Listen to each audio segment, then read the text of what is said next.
When people's will is swayed by a con man's cheap charade, despite the crass misogyny and blatant hypocrisy, when the fascist voices swell, we hear echoes of the past.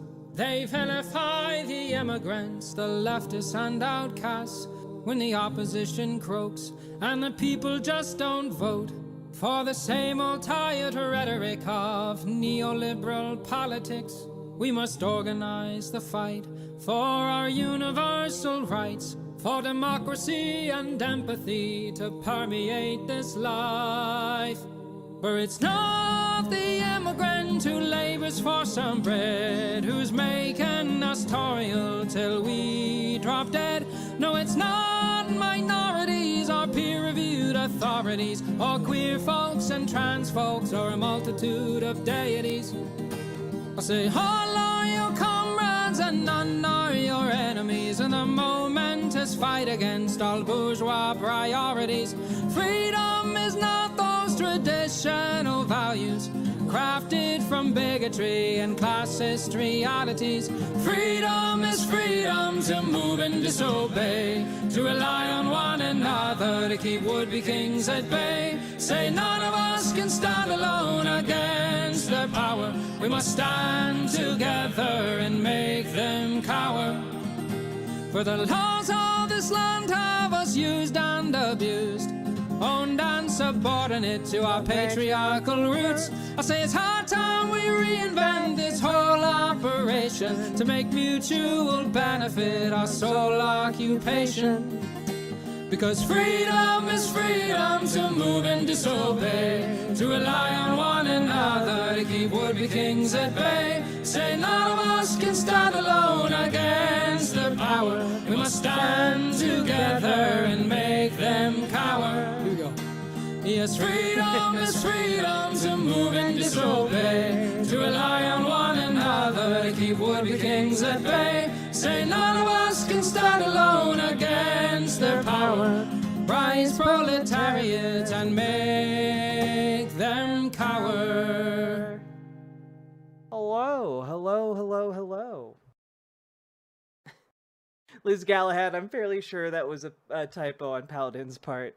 Hello, Paladin Lost. Hello, Liz Galahad. Hello, Kiva and Defer. Hello, I'm Ida. Hello, Cute Dark Arts.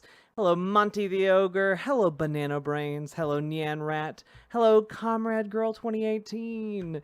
Hello, Eddie. Hello, Brassman. Hello, Firecrafted Gaming. Hello, Werix. Hello, Damned Sputnik. Hello, Bastion. Hello, Aska. Hello, Uwe Bowling for Columbine.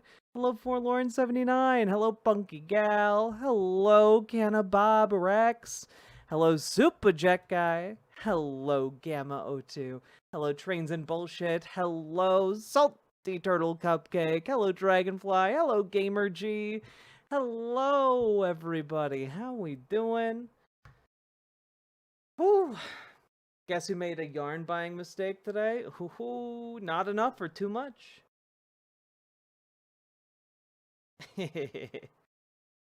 Hello, Fox of Fate. How we doing, folks? Let's see. What do we got to talk about today? Hello, Vernal. How do I convince my girlfriend to let me prepare a run for smaller public office? She's scared because we're both trans. I mean, I think you explained the reasons you feel feel it's important and you want to do it. You know, I feel like that's, you know, I don't know. I don't got any tricks for that. I think just honest communication is really the key there. Didn't get a certain color of yarn because I thought my black yarn was the right weight. I was mistaken. I don't know what that means, but I'm sorry.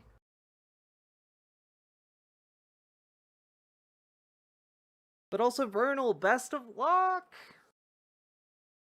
Hello, Twin Tails. Okay, how do I like structure today's show without it feeling soul-sucking?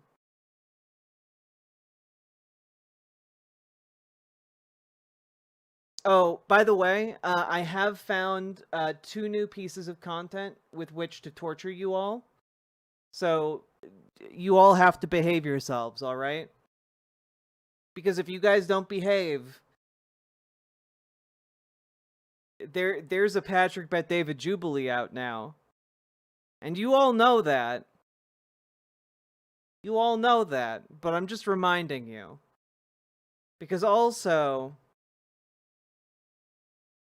in case you're like, "Oh, but maybe I kind of want that." Oh no. I could throw you a curveball, and there is one of the most cursed lineups of like people. You got Alex Stein, who's like fed a black man in chains a banana as a joke on his show. We've got Tim Pool. We've got Myron Gaines. We've got, not entirely sure, this might be Aristocracy, but like, holy shit, this is a lineup of shitbags. I don't know who this lady is. I would never. Women, you know, why wouldn't That's want to? obvious. Oh, Thank God. and I would never either. I would never. Women, Wait, is that a comedian? Like an actual comedian? And that's obvious. wouldn't That's want to. obvious. Oh, Thank God. and I would. I feel like this No, wait, is this the person who's on Fox with Gutfeld? Oh god. Yeah, Alex Stein, the guy who sexually harassed AOC. Yeah. What if we don't? Look, I'm not saying we're going to do this. Yeah, I think her name is Kat something.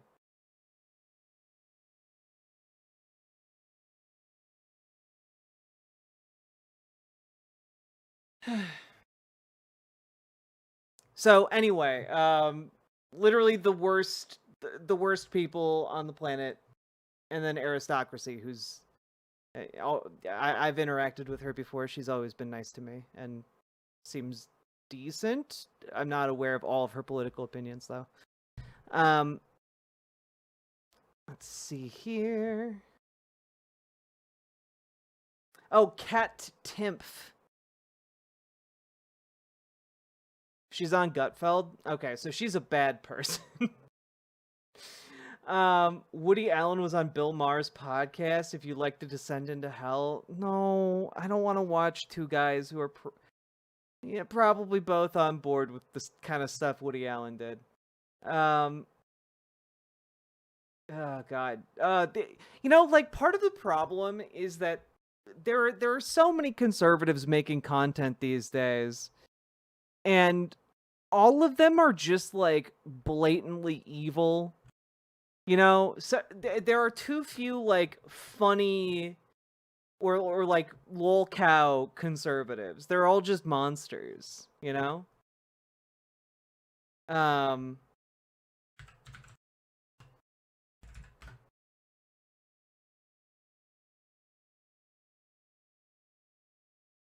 When the first nuclear bomb... Oh no.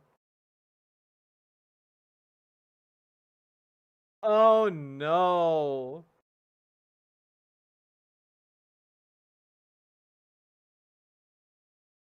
So, folks, I went to check and see if there had been a new upload to the What If Alt-hist channel, and I regret to inform you all that there has been. And the newest upload is a video titled, The Story of Black America. And I, for one, can think of no one more equipped to describe the history of Black Americans more than Rudyard. After all, through his blood flows justice, and through his skin flows absolutely no melanin. Oh dear. Oh dear. Well, now I'm a bit torn because I feel Do I dangle this? Is this like a sub? Is this a dono gold? Like a dono goal for you guys? If we don't behave, you're gonna punish us? Yeah, but with like, like Tim Pool and Alex Stein talking about how women suck because they won't put out or something. This is not gonna end well, is it? No, of course not. You're just a fucking Nazi. Aren't we still rolling towards a doll's life? We are. We're about we're about I think 60 subs away by the counter. Everything can be a dono goal on this channel. It's true.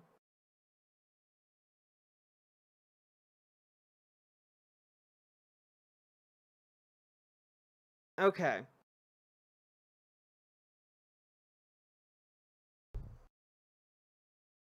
The spirits want you to consider me as Malcolm X.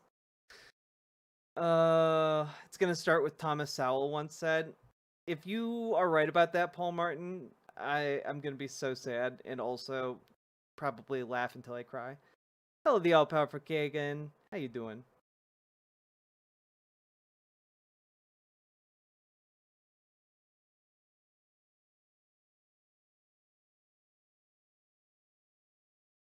Do do do do do do do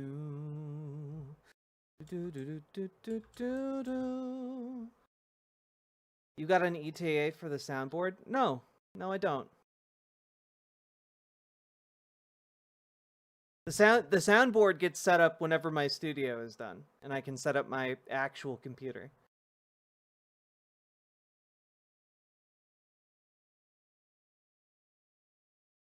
All right.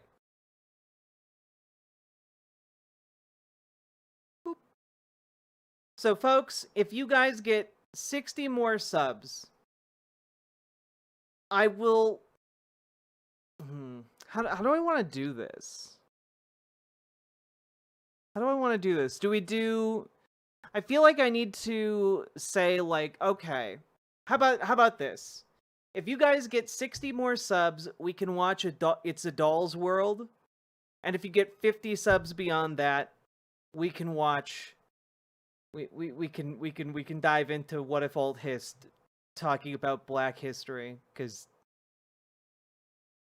you know we watched him talk about Jewish history, and that was a time for sure.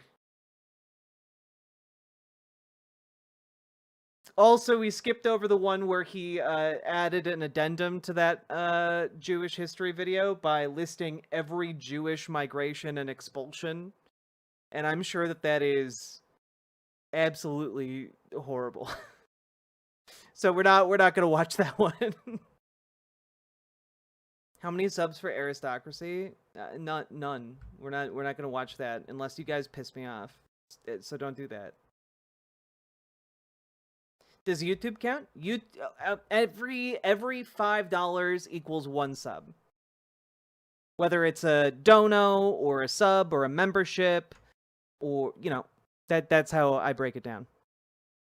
When was the other What If Alt-hist stream? Oh, Jaden Puppy, I have a bunch of What If Alt-hist videos. The bonus sub goal is collective brain damage. Jack, por favor.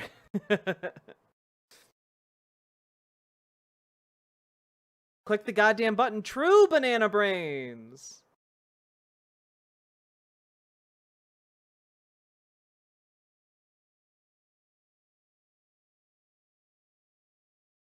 Do you count Twitch subs? I do.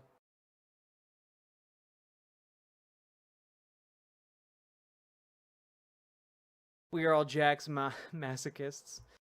Oh yeah. Bad news, everyone. Donald Trump is still alive. He did not, in fact, pass away. They did not, in fact, Weekend at Bernie's him. As funny as that would all be. And I guess his big announcement that he had today was that they're moving Space Force headquarters from Colorado Springs to Alabama somewhere. So, Okay. Oh, and also that he's going to militarily occupy Chicago. So that's cool. On the plus side, a judge did rule that in California, Donald Trump violated the Posse Comitatus Act. So that's good. And in a little under 2 weeks, the courts are going to say, no, Trump, you can't do that. And that's just enough time for the appeal to be made and go all the way up to the Supreme Court. So we'll see what happens there. You were just in Chicago last month, Superjet Guy. Well, I've heard it's so crime-ridden. It's a miracle you got out alive. Tea Leaf, thank you for subscribing. Appreciate you. There we go. Boop.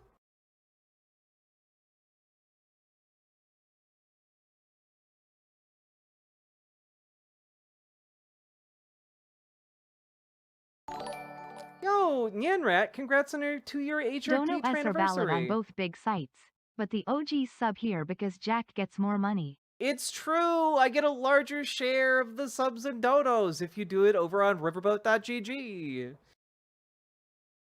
Also, thank you for the 5 tier 1 subs, Salmon Moose. Also, at some point this week, maybe tomorrow, I'm gonna do primarily a gaming stream. We'll probably do like a bit of content at the beginning, and then a lot of gaming. Cause, frankly, guys, being a trans person covering the news right now really sucks, especially considering like the recent mass shooting. Like it's so fucking awful to like comb through what all these conservatives are saying on their propaganda spaces, because they're just talking about how like trans people are all like mentally ill and want to do murders. It's all that horse shit. You're Ascended Kitten, thank you for the $10 dono. Very, very much appreciated. Bringing us up to 248. If you have a Prime sub, give Jack your Prime. True. Yo, Tea Leaf, thank you for the 5 gifted memberships. Hot diggity damn. You guys. Hello, Erica. Hello, Trump Malachi. thought he could just grab them by the Posse Comitatus. Ludonar! He did think that. And then the court said, no, you could be liable for that. And it remains to be seen what might happen afterwards. But thank you for the $5 dono. I do have to say, and I think we're gonna should we dig into this today? Maybe we'll dig into this today. I have a couple just like... I have one segment that I definitely want to do today. And then maybe we will also dig into JB Pritzker, because dude has been doing like just some phenomenal work. Trans folks are no more mentally ill than anyone else because society is doing a doozy on all of us. Thinking society might be the problem. Well, it's also scary, guys, because like the shooter in Minneapolis had like several different plans, one of which was to shoot up a predominantly trans like music venue, and it's really it's just like that's scary, you know? It's weird seeing like a mass shooter talk about or express the desire to shoot up places that you're familiar with and you know about, and you know people who go there, you know? It's made it hard to get into the swing of doing my job, and I do apologize for that, everybody.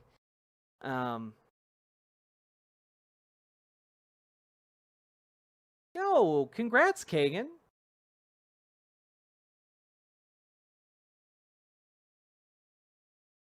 Didn't that venue say they were going to disarm themselves or something? I'm not entirely sure, Jaden Puppy. But ultimately, the shooter decided not to target the venue because of the disproportionate number of trans girls who carry guns.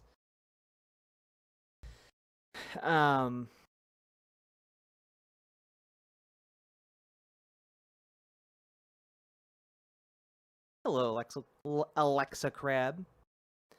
What's the status on the punish? Well, the status on the punish is, you guys are not close because we've just started and I'm in a decent mood. Oh, also, Jaden Puppy, I think there's a video. I think like it's in the analog horror. If it's not, it should be somewhere on the channel. But on the analog horror playlist.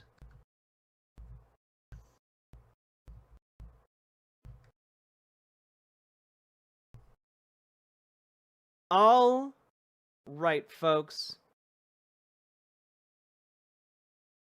Angel Hair is great. They just put out a VHS tape, which is awesome.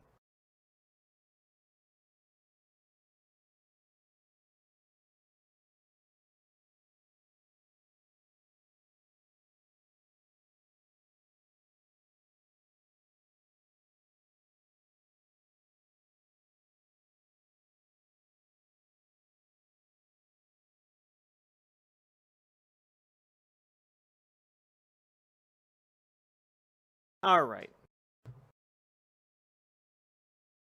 You haven't even touched the clusterfuck in Australia? No, like, several major countries are just going through absolute clusterfucks. Yeah, Jaden Puppy, a physical VHS tape. It's really cool. GV Tech, thank you for subscribing with Prime. Let's go!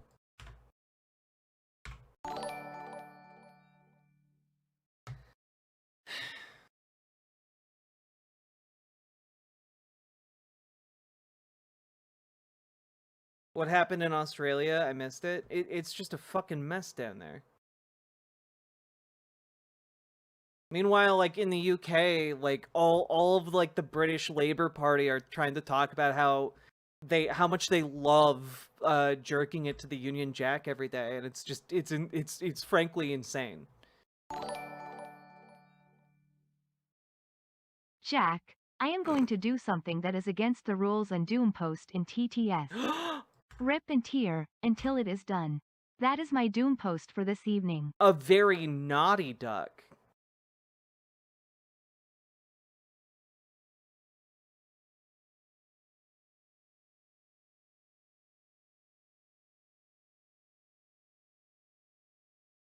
I just learned scary stuff is happening in Indonesia. Yeah. Bunch of race protests followed by white nationalists beating First Nations people with iron pipes. Jesus, Australia.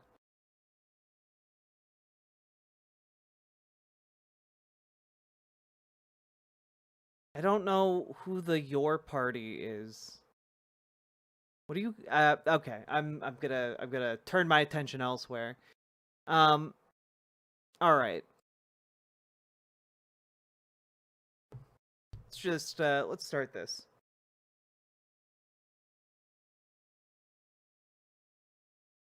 Oh, the Corbyn Party? They're just calling it Your Party? God.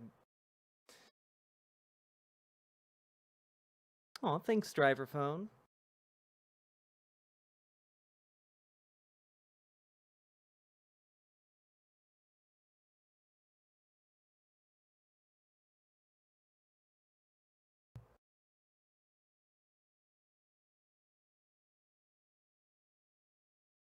Okay. I'm moving on. I'm moving on. All right.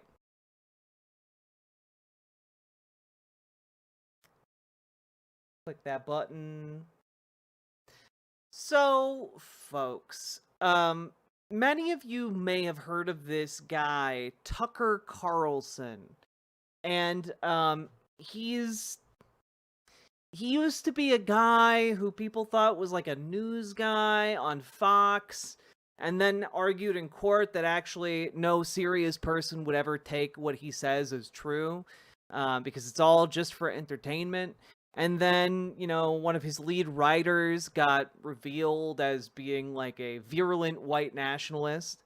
And then several years later, because he kept spreading election lies and was a huge legal liability and financial liability, Fox News fired him. And ever since then, Tucker Carlson has just been kind of making his content on YouTube and Twitter. It's very weird. I'm not entirely sure what's going on here, but like he has a big enough following where this works for him,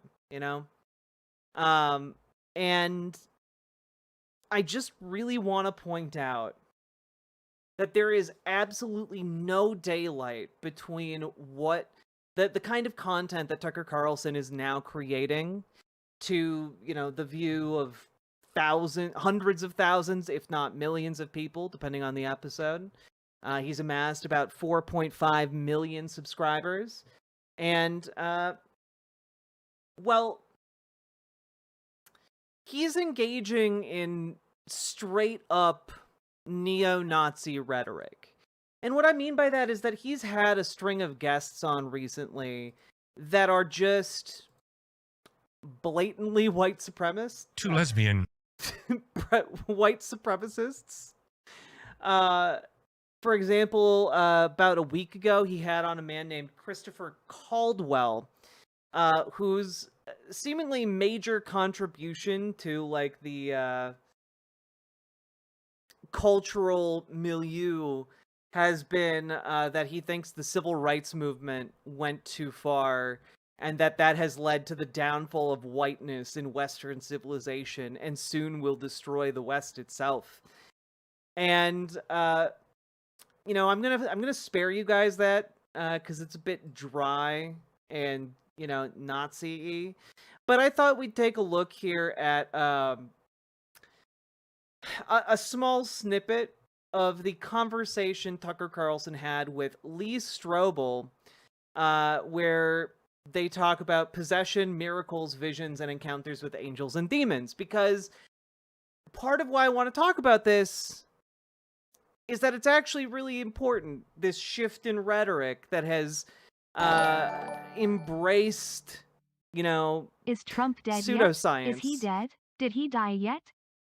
No, sadly, midnight and all night. But one day, inshallah.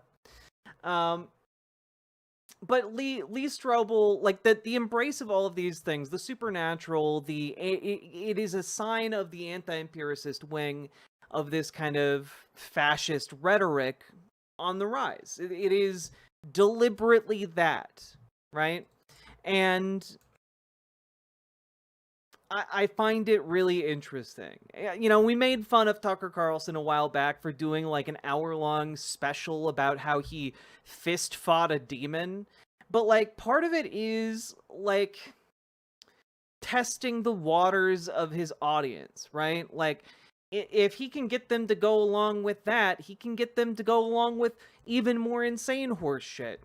And especially if he decides to gussy it up as more reasonable content, they're 100% going to go for it, as opposed to like the angel demon talk where like, I don't know, maybe 60 or 70% might go for it, while the rest sit around and are like, this is at least interesting and fun.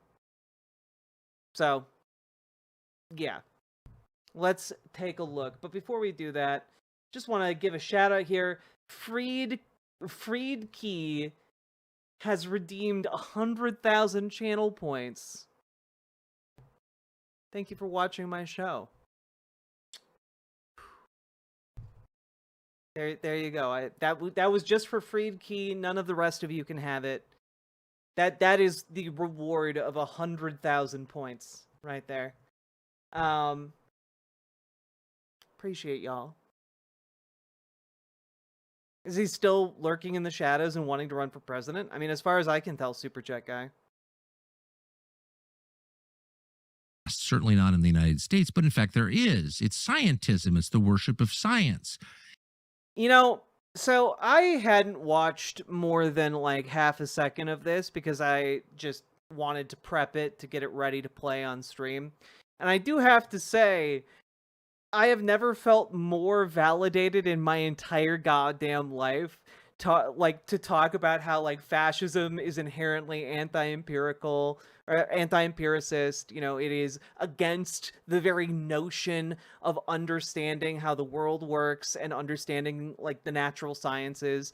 And immediately as I hit play, within 5 seconds, Tucker Carlson is talking about how like in the West we've turned away from Jesus Christ, and now instead of worshiping Christ, we're worshiping the scientific method, and we're gonna call it scientism. It's a new religion, everybody. If you believe in physics, you're a moron. You're just a cultist.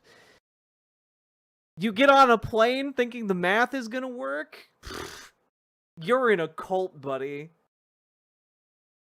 God. Never in my life have I been so quickly validated. Also, Tired and Trans, thank you for redeeming 100,000 channel points. That's for you and you only. I'm a devout follower of scientism, Jack. Would you like to talk our Lord and Savior, General Relativity? Ah, yes, General Relativity. The greatest force of destruction known to man. Okay, you joke, but I had these arguments when I was in a Catholic high school. No. Like, this has absolutely been a hallmark of, like, the Christian nationalist movement. But it hasn't been a hallmark of, like, Tucker Carlson's content. The fact that he is embracing this is an indicator of a more explicit turn to fascism. It's the belief, and all of us learn this at a young age, that everything around us, everything we experience, can be measured by people in white coats. That's science. And if it can't be measured, it's not real. Well, no, it's we want to test. Okay, let's back up, folks. What is science? Anybody? What is science? Anyone in chat? Take a stab at it.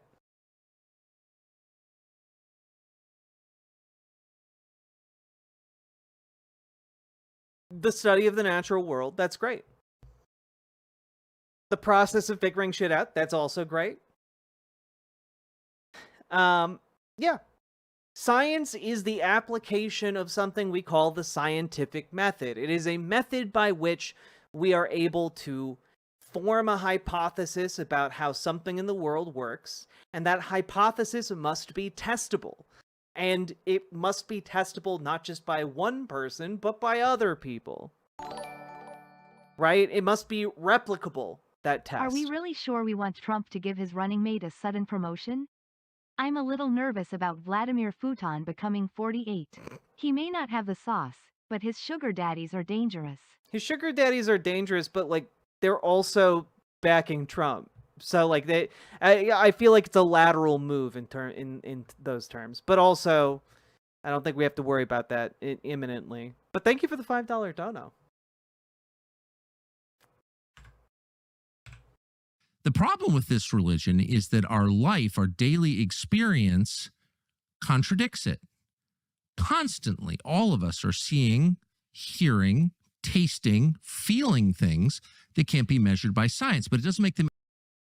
Well, wait.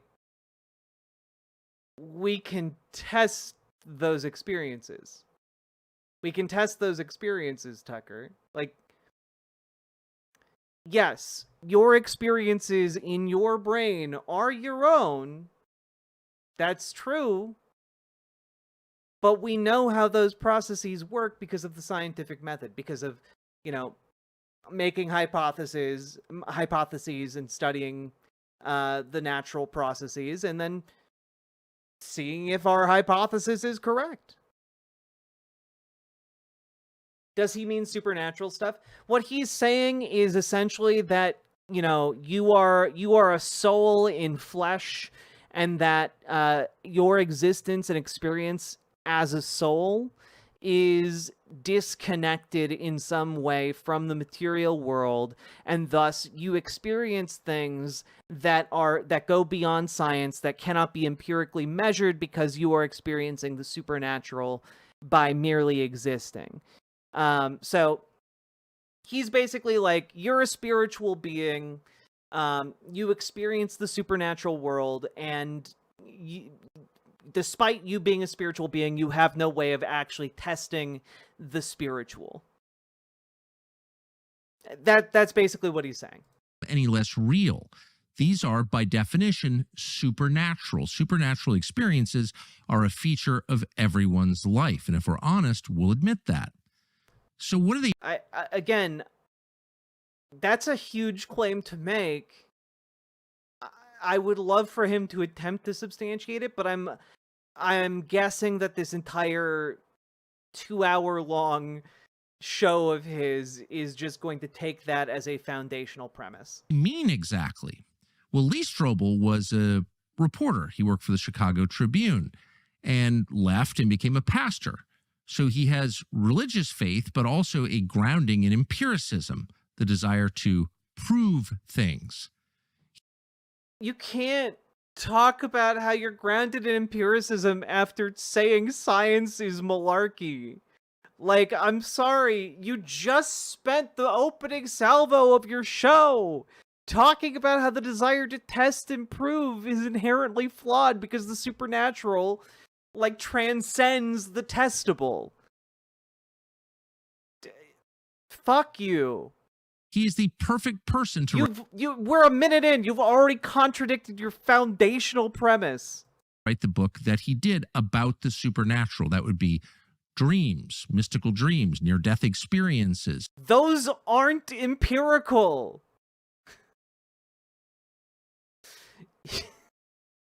God damn it. Miracles, ghosts. We sat down with him to hear just how common these experiences are and what they mean. Can we just real quick? I'm just gonna throw up the dictionary definition of empirical, okay? Based on, concerned with, or verifiable by observation or experience rather than theory or pure logic.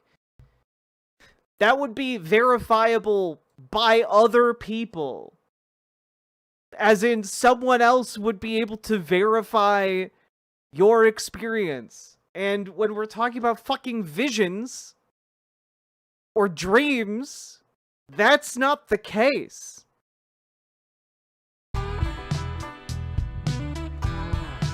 God, I hate this man. I hate this man so much. I hate his dopey, like, down-home, cabin-in-the-woods aesthetic that is completely and utterly false and feigned. And, like, the hokey intro. Look at this. Dude, like, picks up a banana peel. Whoa! Whoa! There's no banana in here. Oh my god. Like, I hate him. I hate the artifice.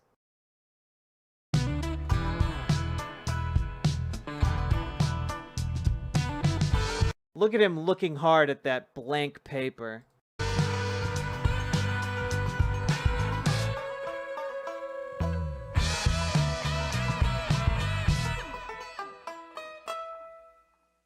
Lee Strobel. So you've written a book. I don't do a lot of book interviews, but I couldn't resist this one. Seeing the Supernatural, Investigating Angels, Demons, Mystical Dreams, Near-Death Encounters, and Other Mysteries of the Unseen World. Right. I think a lot of us sense or know on some level, in fact, I think everybody knows on some level, that there is a world that science can't measure or quantify. Yeah. That there is... that there's stuff that we can't explain. Yeah. But that it's no less real for our inability to explain it. So let's go through the list. Yeah. By the way, I was an atheist. I'm trained in journalism and law. And so I'm always looking for corroboration. Yes. I'm looking for evidence. I'm looking for facts. And so,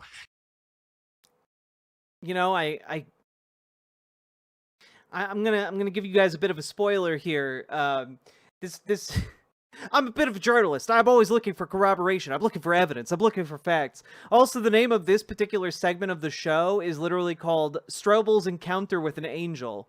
And I just have to say, if you have verifiable evidence of an encounter with an angel, I'm all ears. Let's find out, shall we? You're right. I think there's an intuitive sense that most people have that there's something beyond what we can see, touch, or put in a test tube. 8 out of 10 Americans believe that. But how do we know? What is the evidence? And that's what I try to get into in the book. How can we be sure through corroborated evidence that indeed there are such things as miracles, as near-death experiences, as deathbed encounters, and Oh boy, I can't wait. mystical dreams and things like that? Yeah, atheism is the leap of imagination. It is. That's true.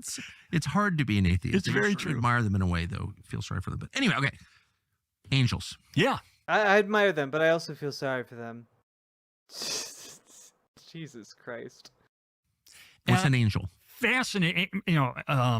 Angels are created by God before humankind was created. They are spirit beings, so they're not omniscient like God is. They're not omnipresent like God. We are 3 minutes into this. It took us 3 minutes to get to just like, okay, all right. God is. They don't age because there's no physical body. They don't marry because there's no physical body. They're very intelligent, very smart, and they are, according to the Bible, they are to serve not only God but also His people. And what's interesting, the Christian Bible, yeah, with the Hebrew Old Testament, yeah, makes references. Is yes. there any culture in the world that doesn't believe in some form of angel? It's yes. Yes. There are many.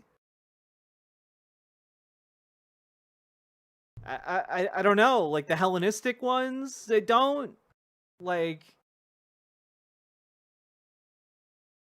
I'm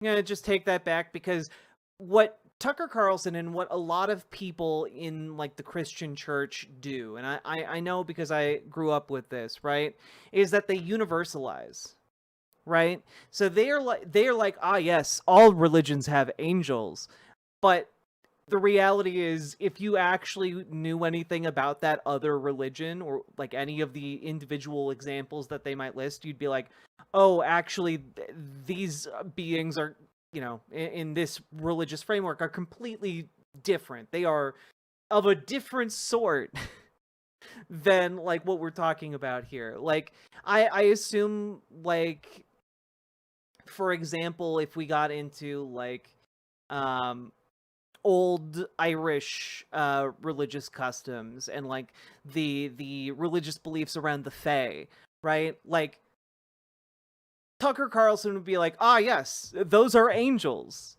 and it's just not that, or like, the Tumpties, they're like angels. No, it's different. Sorry. pretty universal. Yeah, it is pretty universal. Like every culture. Yeah, just virtually every culture. Yeah, the Inuit all the way to the Maya. That's right. That's right. Canaanites. And what's interesting about the Christian interpretation of angels is that it says in the book of Hebrews in the Bible that... exactly, Depraved Ambiance. Were you the chatter the other day who was talking about inappropriate syncretism? Because like that is exactly the phenomenon. That's kind of where I wanted to go with that. Because what Christianity, and specifically Christian nationalists and Christian fundamentalists, do is that they like appropriate and like impose. Like, they take elements of other religions and then they impose what they believe the orthodox version of their religion is on the understanding of those other cultures and religions, right? Instead of seeking to actually understand them on their own terms, instead it is, you are actually just like us. You're just too dumb to know it yet.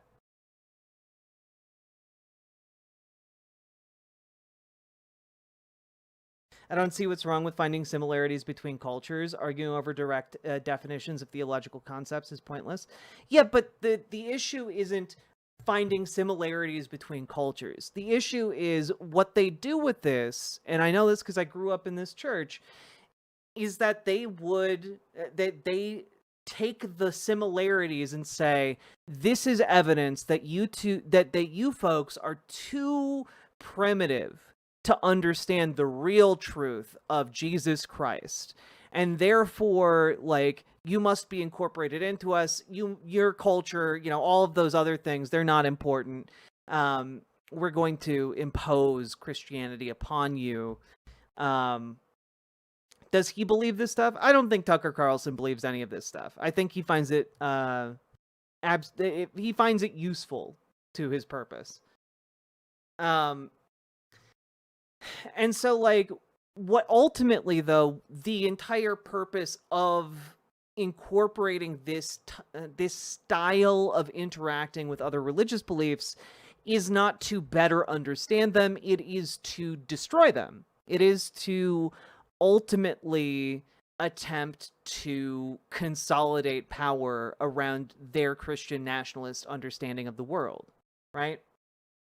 Like, it is not a project to build up anything. It is engaging in a play of power in, like, the social realm. Kind of like how fascists seek to centralize power, like, materially and politically. They also seek to centralize that power religiously, right? It's part of how they do their myth building in any of these kinds of fascist movements, right?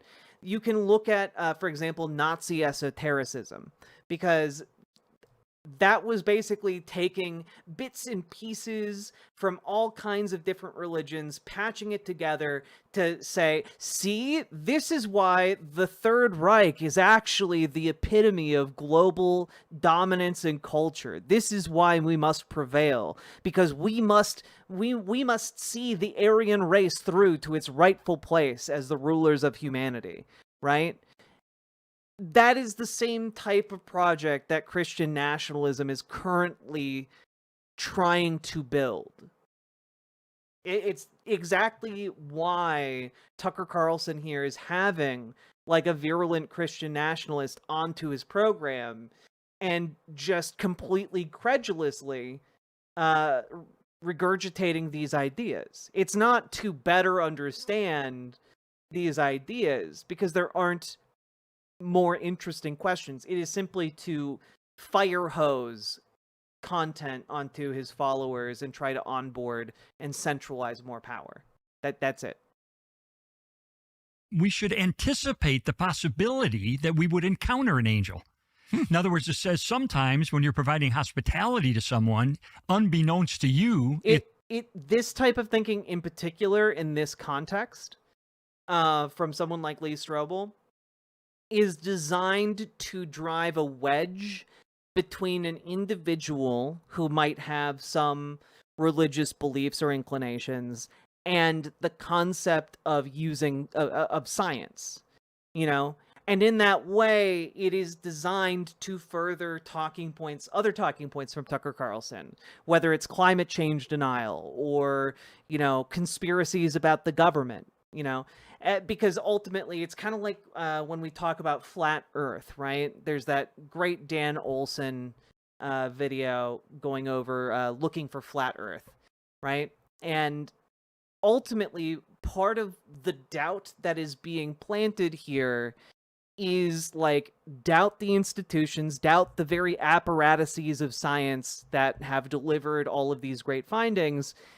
And if you can say doubt the findings of NASA, well, that implies there's a larger conspiracy. And maybe that conspiracy is among academia, and so you need to prevent people from going to college and prevent them from being indoctrinated. Or maybe the conspiracy goes all the way up into all of NASA, and by extension, the deep state in the government. Or maybe it's, I don't know, some kind of nebulous group of international financiers. or perhaps a specific group of international, with an international agenda. All of this plays into a wider narrative. So, and Tucker Carlson is very, very, very much aware of that and has been engaged in building this project for like the past decade, It's an angel. And so there's an anticipation that perhaps there could be angelic encounters. And so what I try to look at in the book are cases in which we have angelic encounters. People actually encounter an angel. I'll give you an example. There was a missionary named John G. Paton, P-A-T-O-N, from Scotland. And he went to an island in the South Pacific to be a Christian missionary. And he and his wife were living in a cottage there.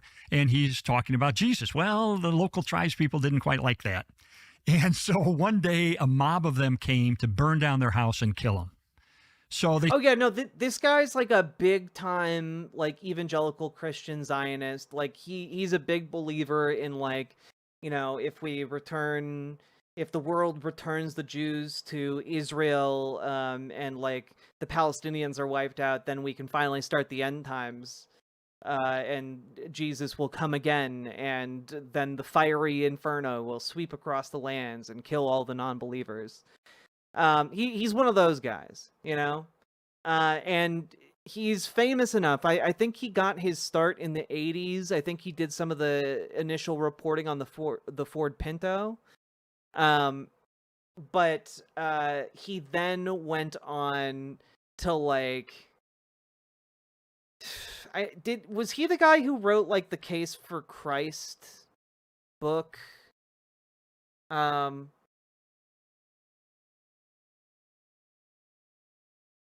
I can't remember, but like he's oh yeah, okay, he did write that book. I've read that book, by the way.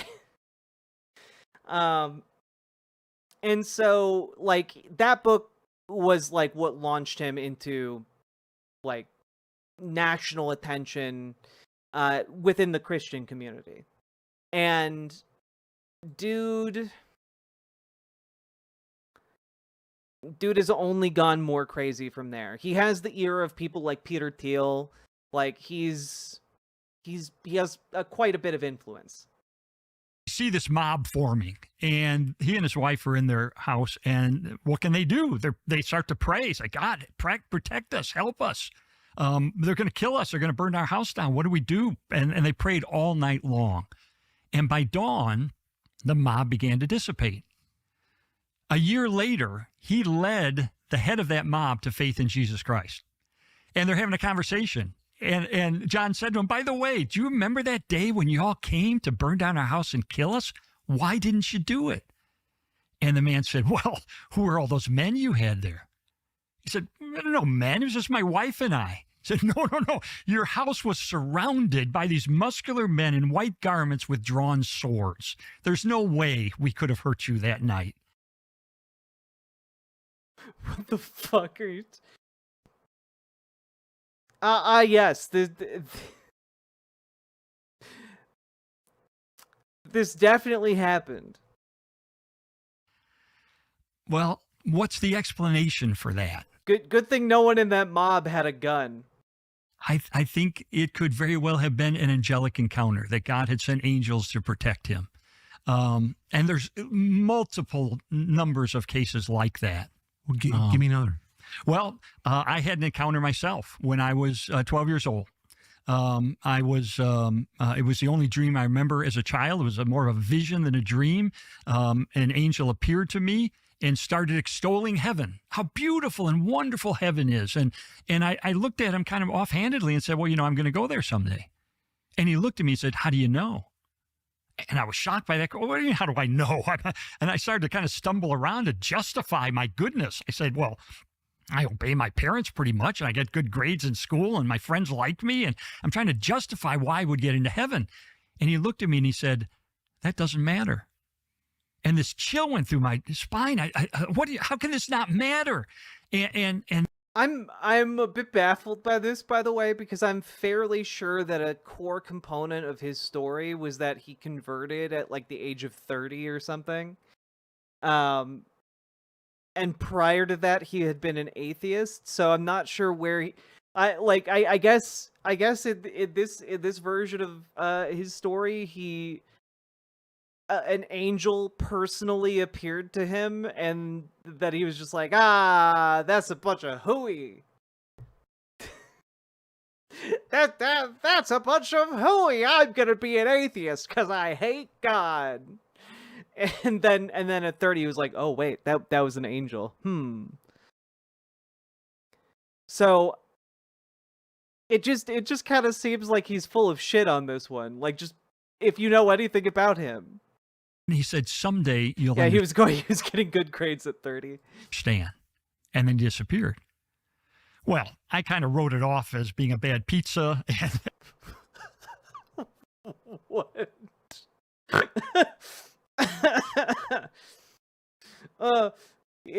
Yeah, we've all had that experience, haven't we, chat? Whomst among us hasn't had a piece of pizza at the age of 12 and had visions of a muscular man telling us that we're gonna go to hell? It's a very common experience for 12-year-olds, chat. God. May I have your source for Strobel's Zionism and Christian nationalism? Literally his entire career. Ultimately became an atheist. But 16 years later, as an atheist, my wife brought me to a church. And I heard the gospel for the first time. That salvation, that the doors of heaven are not flung open based on how nice you are to your parents or how good grades you get in school. It's based on the grace of God. It's not something we earn. It's a free gift of God's grace. And I heard that message for the first time, and my mind flashed back to that dream, and I thought, wait a minute. That's what he was trying to tell me back then. Had you thought a lot about that dream and the subsequent? And then I realized it wasn't just pizza after all. That it wasn't the power of the pie. It's the power of the cross. It would come to me every once in a while. I think about it. I just suppress it. Well, it was a bad pizza, you know. But then I thought there's two forms of corroboration there. Number one, that angel told me something when I was 12 years old that I did not already know, that salvation is by grace. And secondly, he made a prophecy, a prediction that someday I would understand, that came true 16 years later. I think that may have been an angelic encounter that I had. I can't prove it, but that corroboration tells me maybe it really was. So we see cases like this around the world. And it was okay, well, my evidence for him being a Christian nationalist is one, that he's on Tucker Carlson right now, and two, that he's best friends with Peter Thiel, someone who is financially backing the Christian nationalist movement. And three, literally his entire body of work is taught inside of like the Christian nationalist circles that I'm familiar with. So those are my three different points I would like to put out there. more than 200 references of angels in the Bible. There's not 200. Yeah. So lots of evidence that indeed this is part of God's creation. Interesting. I've been to church. I don't know that I'm probably the wrong kind of church, but I don't know that I've ever heard anyone refer to an It's so angel in funny you church. say that, because I was giving a talk the other day and I said, I've been a Christian now since November the 8th of 1981. I have never heard a sermon on the topic of angels. Ever. Why? I don't know. And I go, and so in this book, I delve into it and I learn some new things. For instance, do we have a guardian angel? Well, there's actually two passages in the Bible that suggest maybe we do have a guardian angel. In one passage, Jesus is talking to a group and there's some children there, and he said, do not despise these little ones, because their angels see the face of God every day in heaven. Well, who are their angels? And then secondly, Peter, when he escapes from prison, goes to a home where some Christians had gathered, and he knocks on the door. And the servant says, who's there? And he says, Peter. And she recognizes his voice. And she calls out to the other people and says, hey, Peter's here. Well, I said, can't be here. He's in prison. Peter can't be here. It must be his angel. So based on those two passages, there are Christians who believe that we have an angel assigned to us. In fact, I believe in the Orthodox Christian tradition, they believe an angel is assigned to you at the time you're baptized. I don't know. There are Christians who deny that, but it could be. But the other thing I learned in my investigation of angels, I thought, you know what? I don't think it's appropriate to pray to angels. I don't believe we're taught to do that. I think there's a slippery slope if you're... Yeah, by the way, the reason he's making this point here is that, like, he is a Protestant, and you don't want to get too close to those Catholic practices, like praying to saints. Yeah, you wouldn't. Angels are pretty buff guys, but you don't want to pray to them instead of God. Yeah. Pray to angels that it might slip into worship of angels, which would be blasphemous. But there's nothing wrong with praying to God about angels. Martin Luther in the Small Catechism has a prayer, an evening prayer that says, "Lord, send your holy angels to protect me from the evil one." And so I never used to do this, but I now make part of my prayer that God would send angels to protect me and my family, my ministry, my grandchildren. And so I think that's totally appropriate to do. Hate to brag, but we're pretty confident this show is the most vehemently pro-dog podcast you're ever going to see. That's just a lie. I've seen far more pro-dog podcasts. This podcast doesn't even have a dog cam. I've seen a Hassan stream. I've seen Kaya before. That's right. I even know the name of Hassan's dog. I used to have a puppy cam too. And you know what? I think I'm way more pro-dog than Tucker Carlson. And I'd be willing to fight about it. Kaya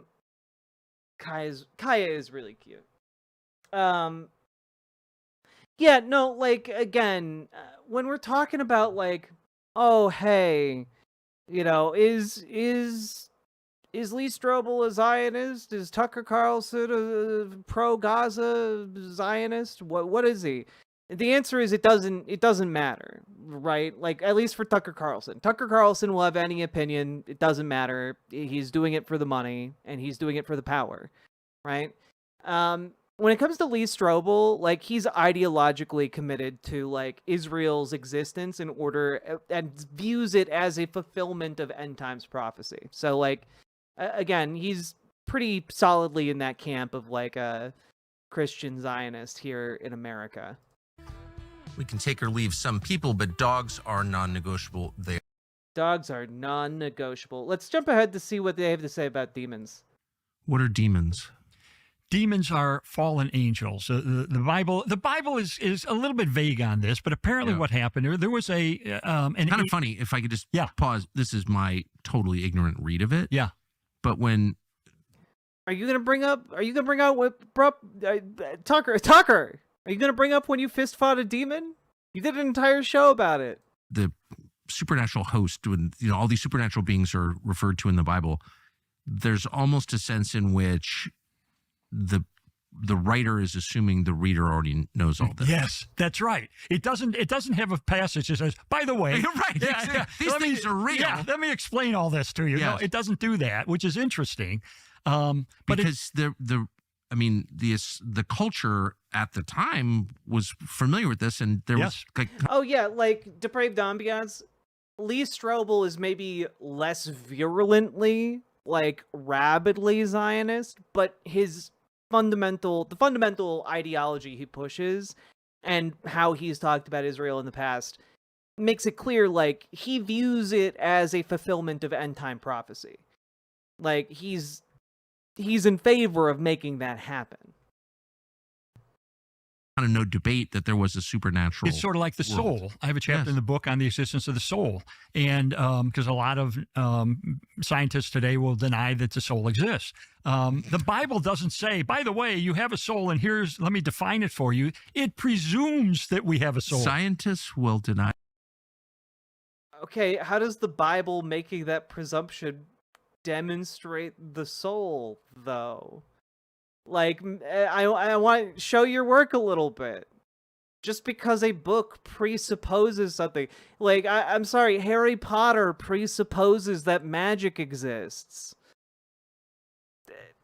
Does that mean it actually exists? No!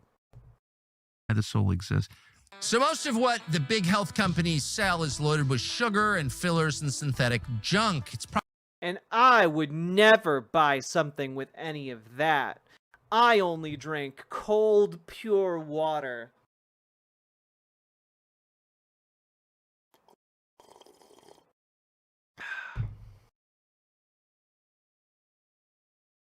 Tell me more about these demons. He becomes Satan, and a certain percentage of the angels accompanied him in this fall. This happened before the fall of humankind in the Garden of Eden, so this predates that. We don't know how many angels accompany him, but there are a lot of angels. In Revelation chapter 5, there's a scene of Jesus on the throne being worshipped, and if you do the math, because it talks about it a little cryptically, it was 100 million angels worshiping him at that time. That's actually not a lot of angels, though. You know, like, they don't have bodies, right? So, like, the age-old adage of how many angels can dance on the head of a pin, you know, it doesn't, like if the answer's, like, I don't know, 10, that 100 million actually isn't a lot at all. But also, there are billions of human beings, so I don't know. It's kind of like, I guess in this calculation, we're just we outnumber the angels, chat. We gotta beat their ass. So there's a lot of angels, and a percentage of them fell with Lucifer. He became Satan, and angels became his minions, so to speak. Now, Satan is limited in his power. He's not omniscient like God is. He's not omnipresent like God. Hey, just out of curiosity,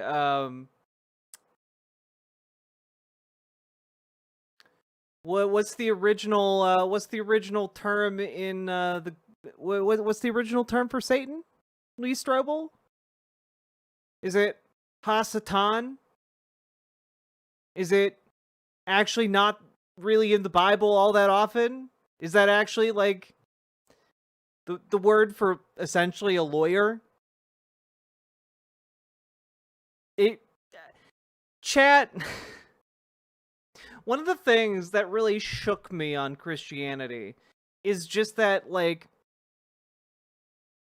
Satan isn't real, even in, like, Christian theology. Like, in mainstream Christian theology now, like, it's just commonly accepted that, like, Satan exists and is just like a little evil guy that makes you do mischief and steals your soul. But, like, that's not in the Bible. Like, that's a modern invention. Relatively. You know? Yes, the adversary, but in, like, the sense of, like, a courtroom adversary, right? And the main time Hasatan is mentioned in the Bible is in the book of Job.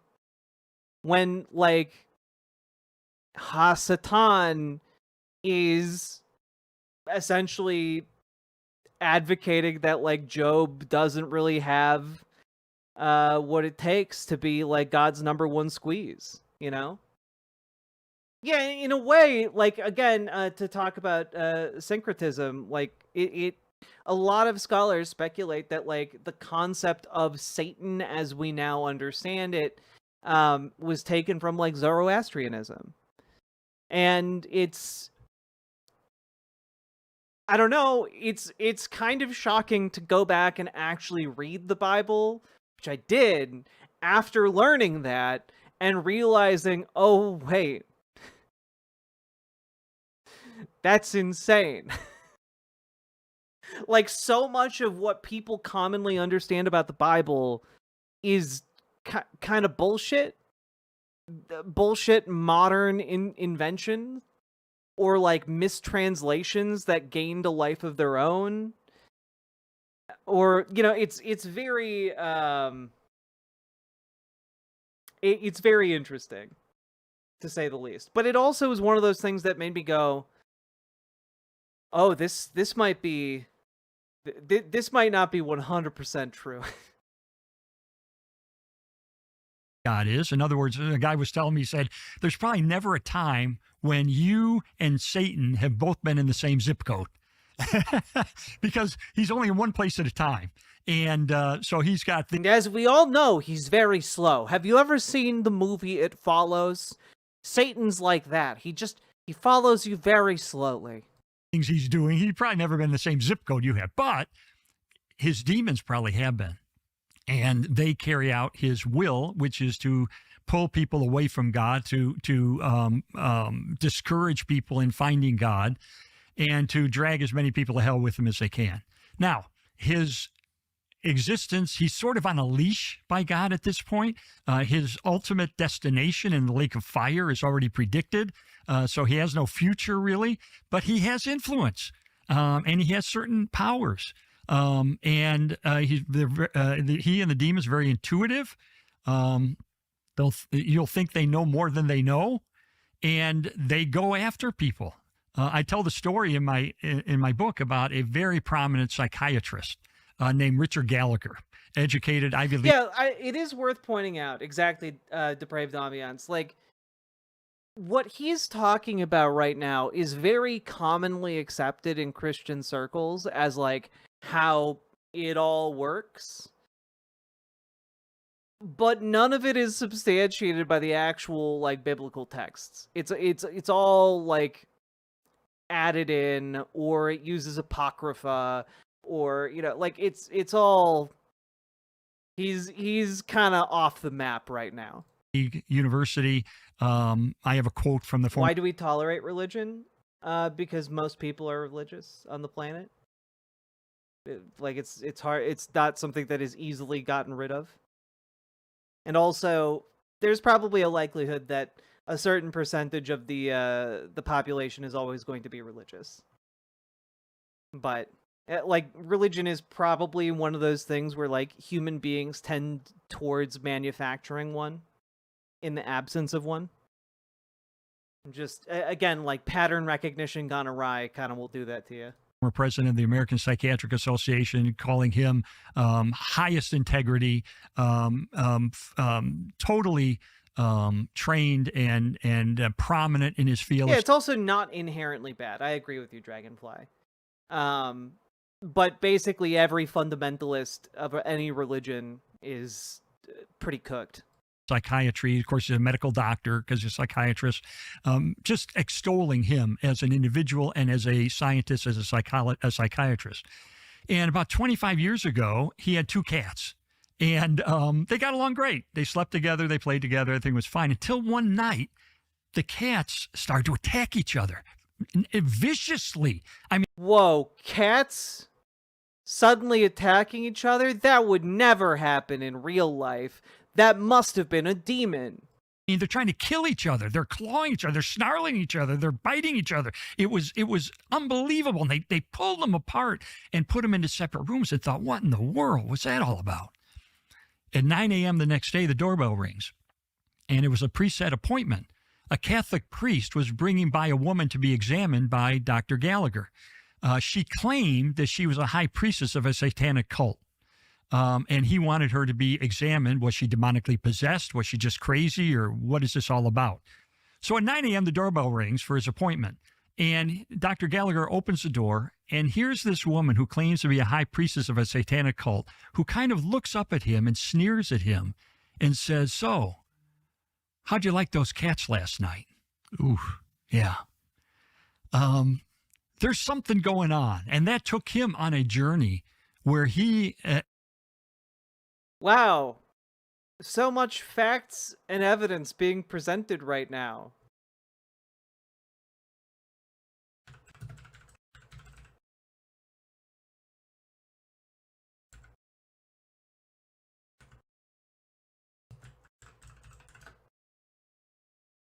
Also, can we just like take can we just take a moment here, like whomst among us could maybe figure out how someone whose entire job it is to discern spirits might, you know, bend the truth a little bit in order to make his stories seem a little bit more zesty.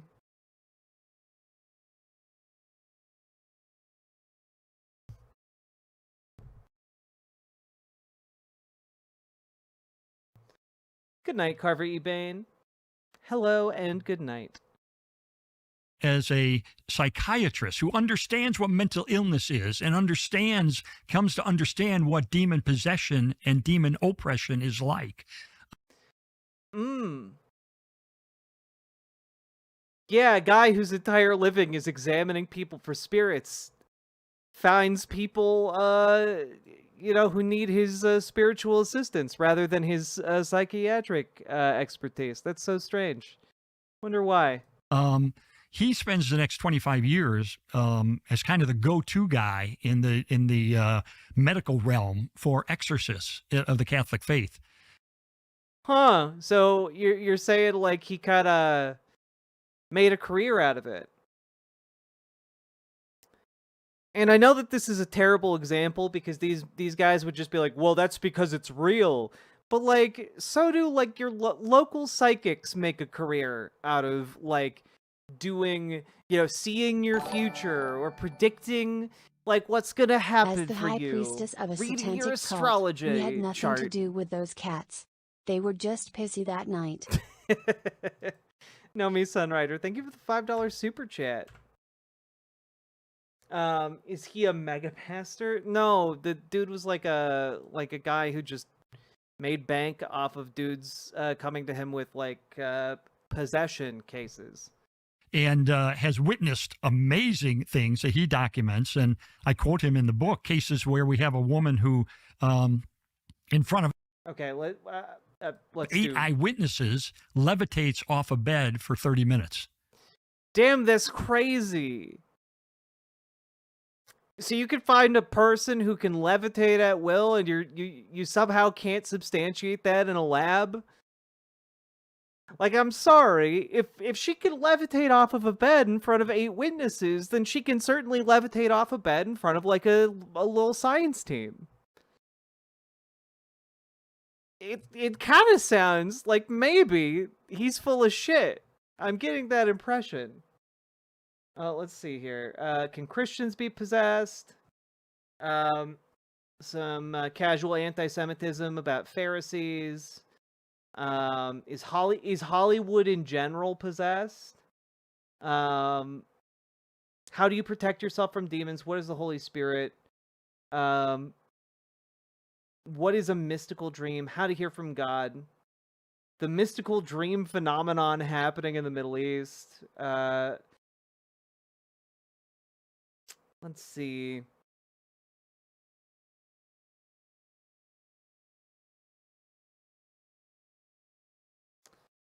Okay, so far we're like 30 minutes in.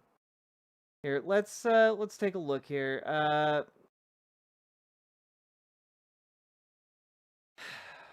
Oh yeah, here, let's do this segment and then we'll be done. There are certain forms of what we refer to as mental illness, which is like a phrase invented by people pretty recently. Again, this is the entire point. Like, doubt the sciences, doubt the scientific method, doubt all of it, because actually mental illness is just demons, which is literally like the premise of so many horror movies that it's an overused trope at this point. And like it's not, it's just trauma and like hormones. And clearly there are forms of mental illness, I guess, whatever that is. But there are certain... Yeah, if only there's a way of figuring out what mental illness was. And if only there was like some kind of like book that the medical community published like periodically to define what that is. People who have visions that are very unpleasant. Yes.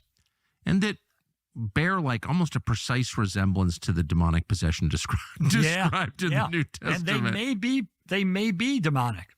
I don't know. I have to evaluate each one to try to determine. Of course, these are broad brushes, but you do. Is it fair to? Yeah. Most of them might be demon possessed. Who knows? I'd have to evaluate each one. No other way. Conclude that maybe not everything the shrink tells you is mental illness. Yeah. They can never describe where it comes from or how to fix it. They have no idea. What do you? Okay, so folks, psychologists and therapists actually can figure out where it comes from and can figure out the medical mechanisms of it. And in fact, we're talking about the study of one specific part of you, the goddamn brain. It's happening in here, you fools. But whatever, they know nothing, to be clear. But is it fair to assume that maybe some of that is spiritual? Yes, I think it can very well be. I would look at all of the factors involved, where we have the external corroboration, like people left with scratches on them or bruises that cannot be. I would love for Tucker Carlson, again, he did an entire episode about fist fighting a demon. Bring it up. Explained, where we have levitation, where we have people speaking in a language they don't know, spontaneously speaking Latin, things like that. Then that is the external corroboration to me that there's something demonic going on. It doesn't mean it couldn't be demonic. I'm just saying those are the cases I'm more comfortable in concluding that they're demonic when I've got that kind of external corroboration. But speaking in languages you don't know is described as in the Acts of the Apostles as a manifestation of the Holy Spirit, of God indwelling. That's right. There are other languages people speak, but not when they're spitting at clergy who are trying to exercise. Oh, is that a sign? Yeah, that could be a sign when too. You're cringing before a crucifix and you're trying to bite people. But what about glossolalia? What about speaking in tongues? Yeah. Okay, I think we can end right there. Yeah, what about speaking in tongues? Tell me a little bit more about this tongue speech. More Christians like Miss Rachel and less Christians like these lunatics, please? Absolutely. Miss Rachel is a goddamn saint. They hear gibberish and assume it's a foreign language because they literally only know one language. Indeed. Oh, God. Anyway, this is all nonsense. But it's curated and intentional nonsense. And Tucker Carlson's smart. He knows what he's doing. He knows what kind of content he is rolling out. He knows what kind of guests he is having on. He knows the kinds of conversations he wants to have. He knows the messaging he wants to send. And he knows the type of audience he is trying to build and for what purpose. This is all an attempt to coordinate.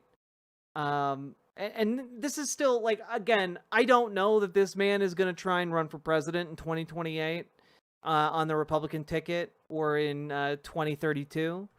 But if I was a media person with that level of following and that level of prominence, and I had ambitions towards taking over a Christian nationalist movement in politics, which Tucker Carlson absolutely does, and I had no moral scruples or qualms, this is exactly the kind of shit I'd do.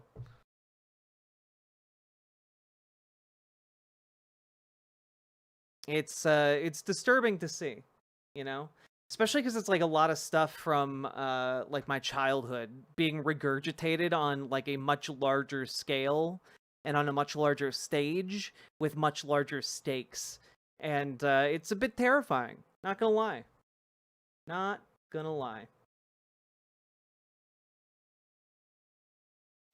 Anyway, segment done. Fascism's bad. And ICE must be destroyed.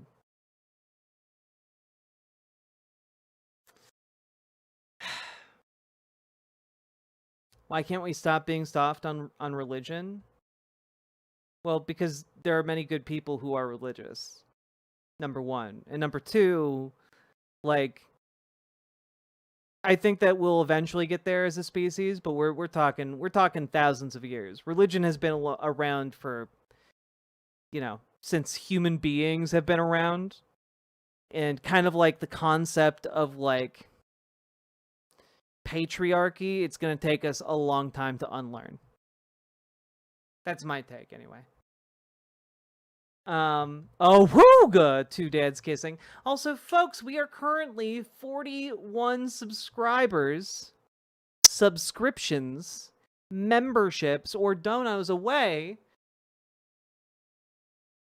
from our It's a Doll's World segment. I don't think we're ever gonna get there. Yeah, but people said that about overthrowing monarchy, and look where we are now. Yeah.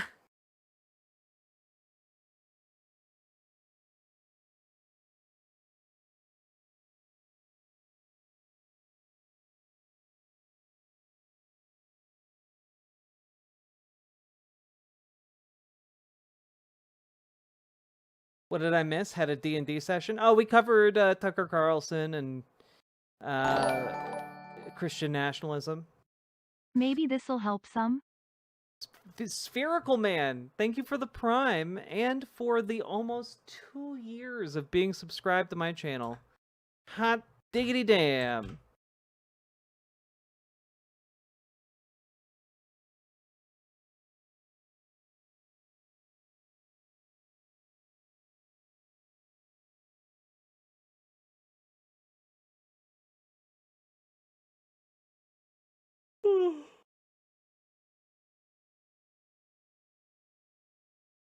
Yeah, I mean, Dragonfly, I think that eventually, like, it could become more niche, perhaps. I think that there is a tendency in, like, the human brain to form a religion in the absence of one.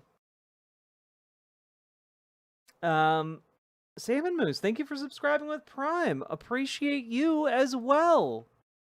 Putting this chat on your back and getting us closer to the sub goal. Folks, if you would like to support the show, hit that follow button, hit that subscribe button, hit the like button, hit all the buttons. We got to reclaim some of this momentum we lost from going on a little bit of a hiatus and moving. Your hair looks really good today. Thank you. Thank you. Your Ascended Kitten, thank you for the $10 dono. Very much appreciated. Also, putting chat on your back. Let's go.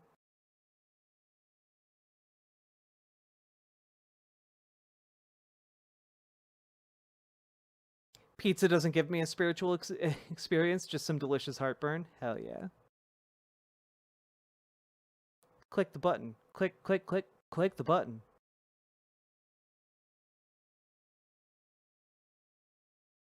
Do do do. Do do do do. Do do do do. Just got in. What have I missed? You missed our first segment on Tucker Carlson. Omezaprole is my guardian angel. Oh, sorry. Omeprazole.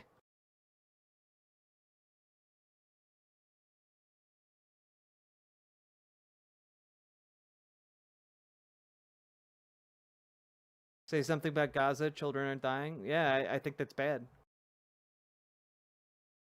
Free Palestine. I've talked about it a lot. And it continues to be bad.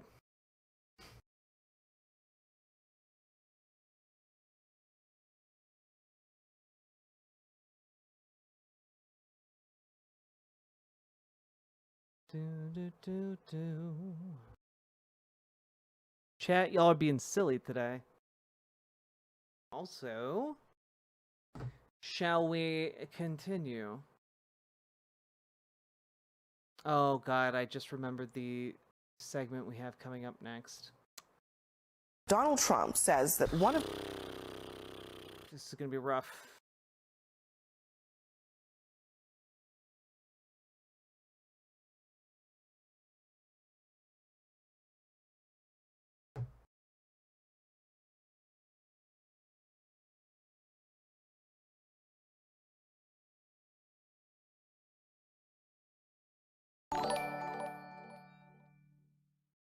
Did you hear what they will do in October to the immigrants?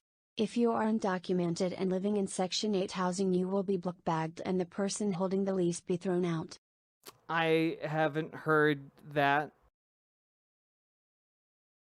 Is there some, like, an article I can read about that? Also, thank you for the $10 super chat, Lee Kastner.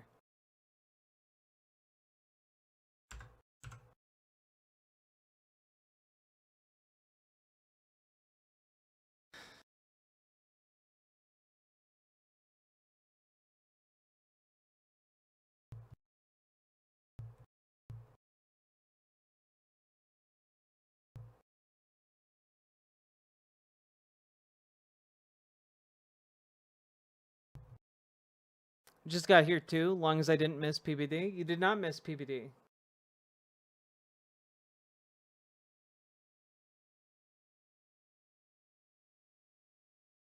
In Newsweek?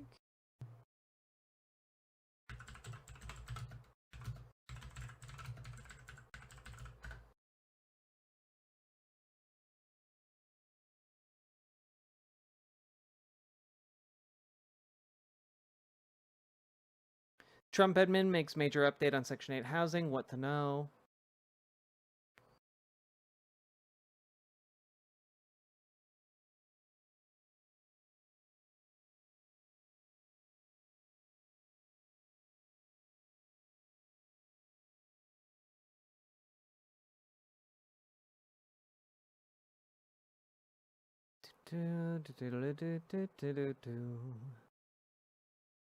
Oh, a 51% cut in gross discretionary funding from HUD. 89.1 billion to, damn, like 45 billion-ish. Should this drastic cut be implemented, federal programs, including Section 8, would be eliminated. In their place, the Trump administration's 2026 budget requests funding for a new state rental assistance program, which would provide HUD funding directly to states. Yeah, so that's bad. I don't know that it's exactly as described as, like, black bagging immigrants. This sounds more like we're gonna shut down. We're gonna shut down the entire program that assists people across the country. It remains to be seen how much of this is going to be implemented next year. Largely because we're currently in a debt debate. I believe by the end of the month, if Congress doesn't come together on the budget for next year, the government shuts down. So hopefully some of the demands of our current leadership, it might be time to start calling your elected representatives in Congress. Yeah.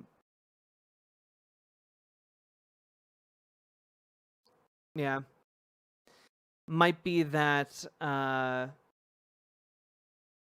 it is time to start putting pressure on members of Congress. Largely because now is the time that Congress will be able to, like, actually weigh in on that budget. And now is the time that, like, the Senate could actually get shit done. Yeah, if Chuck Schumer fucks us again, like, I don't know. It's time to weep. It's time to weep and then get really incredibly angry.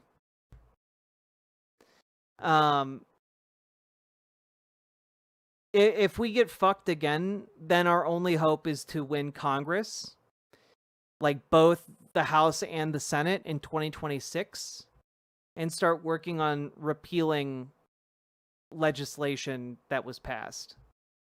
You know?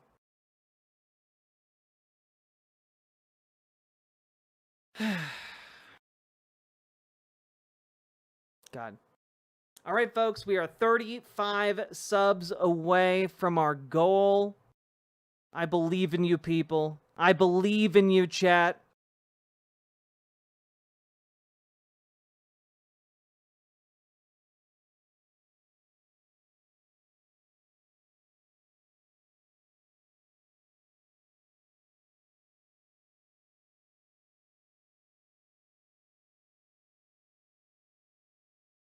Or you can run yourself. Exactly, Dragonfly. Good night, Lady Rain-Cloud. Good night. All right. God. Okay. Best way to sub, site chat, Twitch. Site chat is the preferred way for people to sub. YouTube is a close second, and Twitch is a third.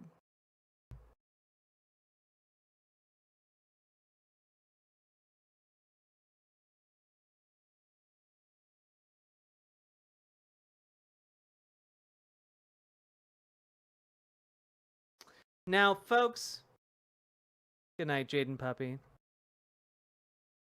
I have to apologize for this next segment.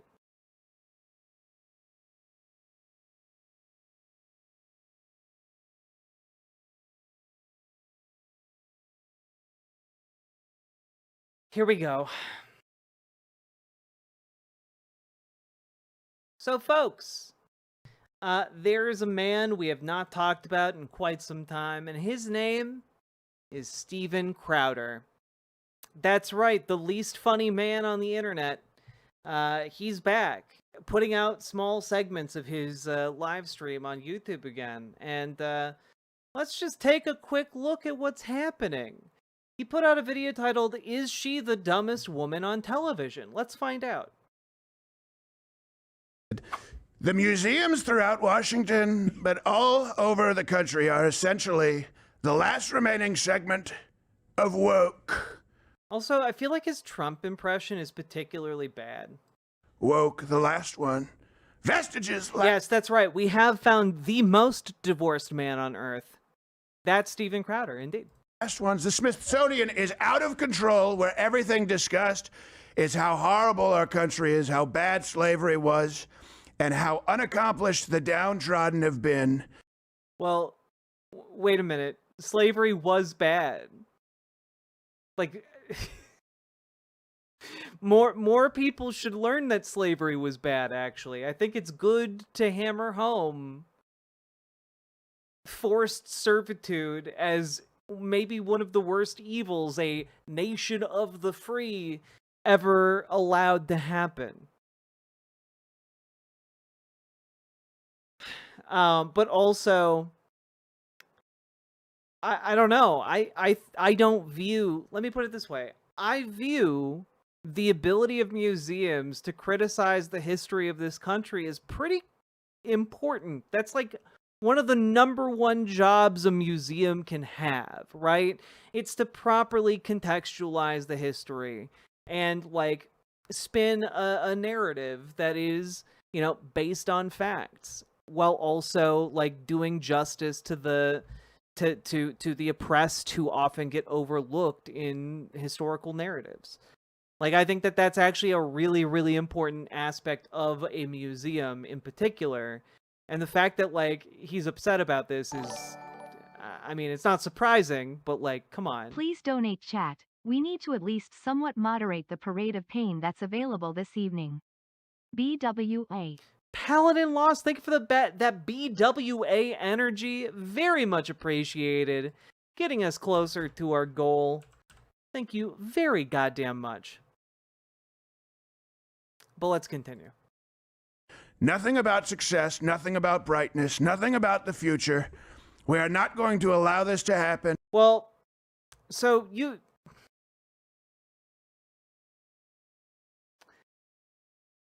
usually museums are about the past and talking about the past because they have historical pieces of art or artifacts enclosed within, and that's kind of like the number one job of a museum. It's not typically to speculate on technology. Though again, if you look at like some museums, they do have some parts of them dedicated to speculation. But like the Smithsonian is not one of those museums. And I have instructed my attorneys to go through the museums and start the exact same process that has been done with colleges and universities, where tremendous progress has been made. This country cannot be woke. Also, I'm sorry, nothing about brightness. Like, why is brightness capitalized? What does it mean for a museum to be about brightness? Because woke is broke. Hugs, not slugs. We have the hottest country in the world. And we want people to talk about it, including in our museums. So why was hottest in quotation marks? We have the hottest country in the world. Before we get, do we have the first Abby clip, or we're just going to go with the video? The whole video? You want to set it up with her meltdown? Okay, so we'll set this. So he was saying, and to be really clear, these museums just focus on slavery and not the great success, also ending slavery, not the optimistic future that America offers, which is why more people want in this country than anywhere else. I want to ask you this. When you read... Okay, but like people aren't coming to this country to like go to hopeful museums. They're coming to this country to make more money, like to help their families. Like that's why they're coming here. It's not because our museums are so paint such a rosy future. It's not like you walk into every museum and it's a goddamn Tomorrowland.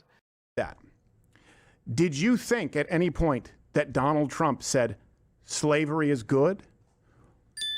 Or that Donald Trump, President Trump, even implied that slavery wasn't bad?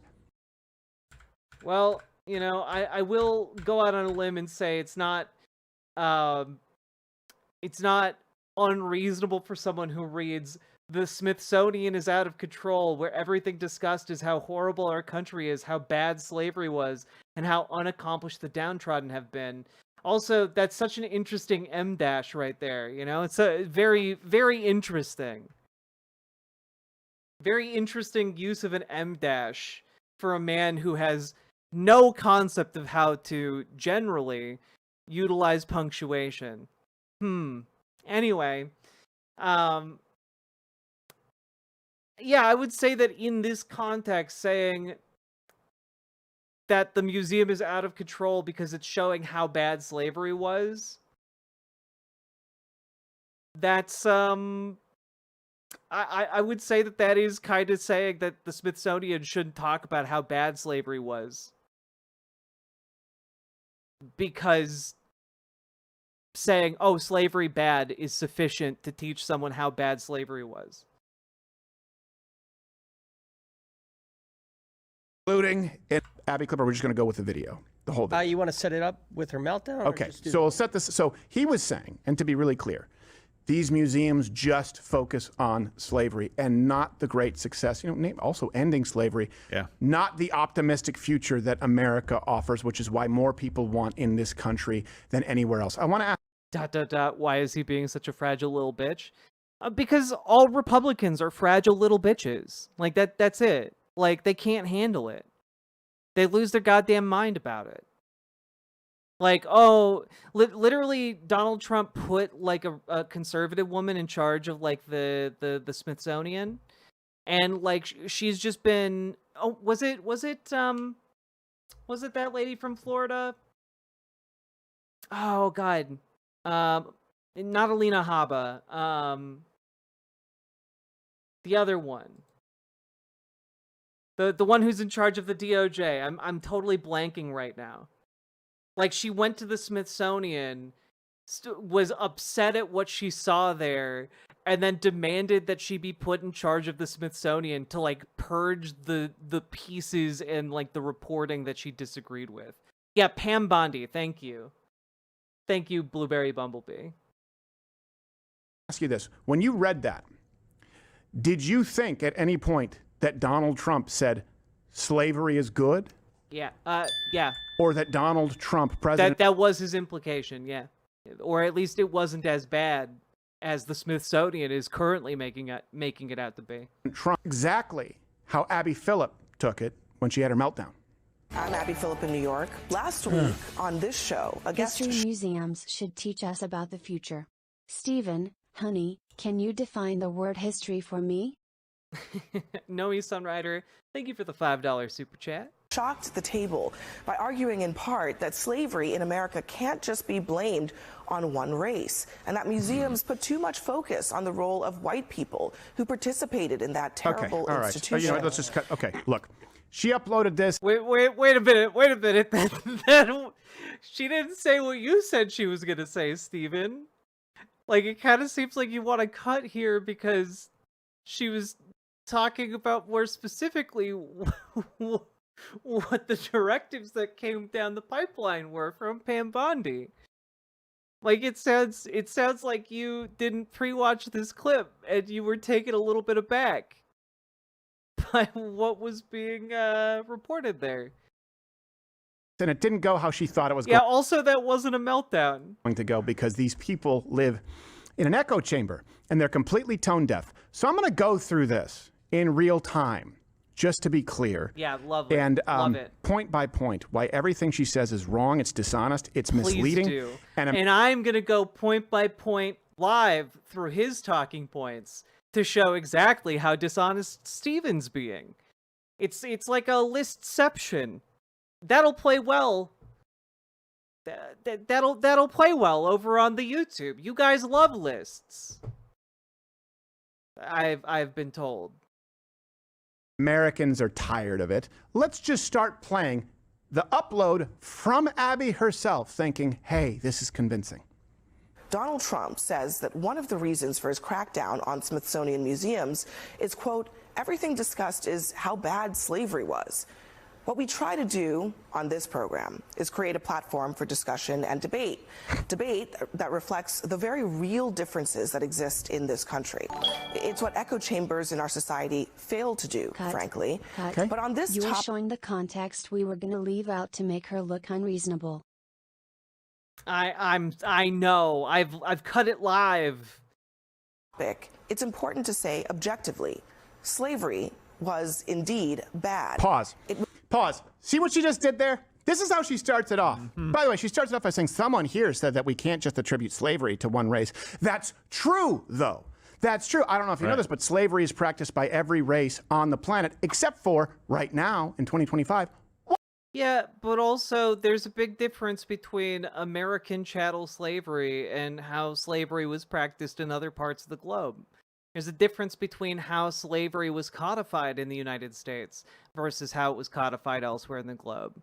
Like, and also, we live here. It's obviously more relevant here in America. Like, American slavery is going to be more relevant to our current political situation and economic situation than, say, the Roman system of slavery 2,500 years ago. Like, obviously, this is going to be very different. Like, leaving aside the fact that, like, when we're talking about the transatlantic slave trade, we're talking about the modern incarnation of slavery that occurred underneath capitalism.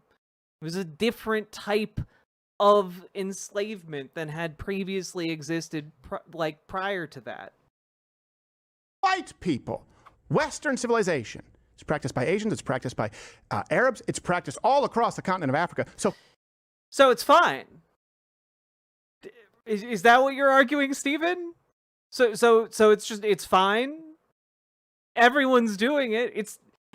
Hey, America, everyone's doing it. Don't you want to get in on this hip-hop, hippity slavery?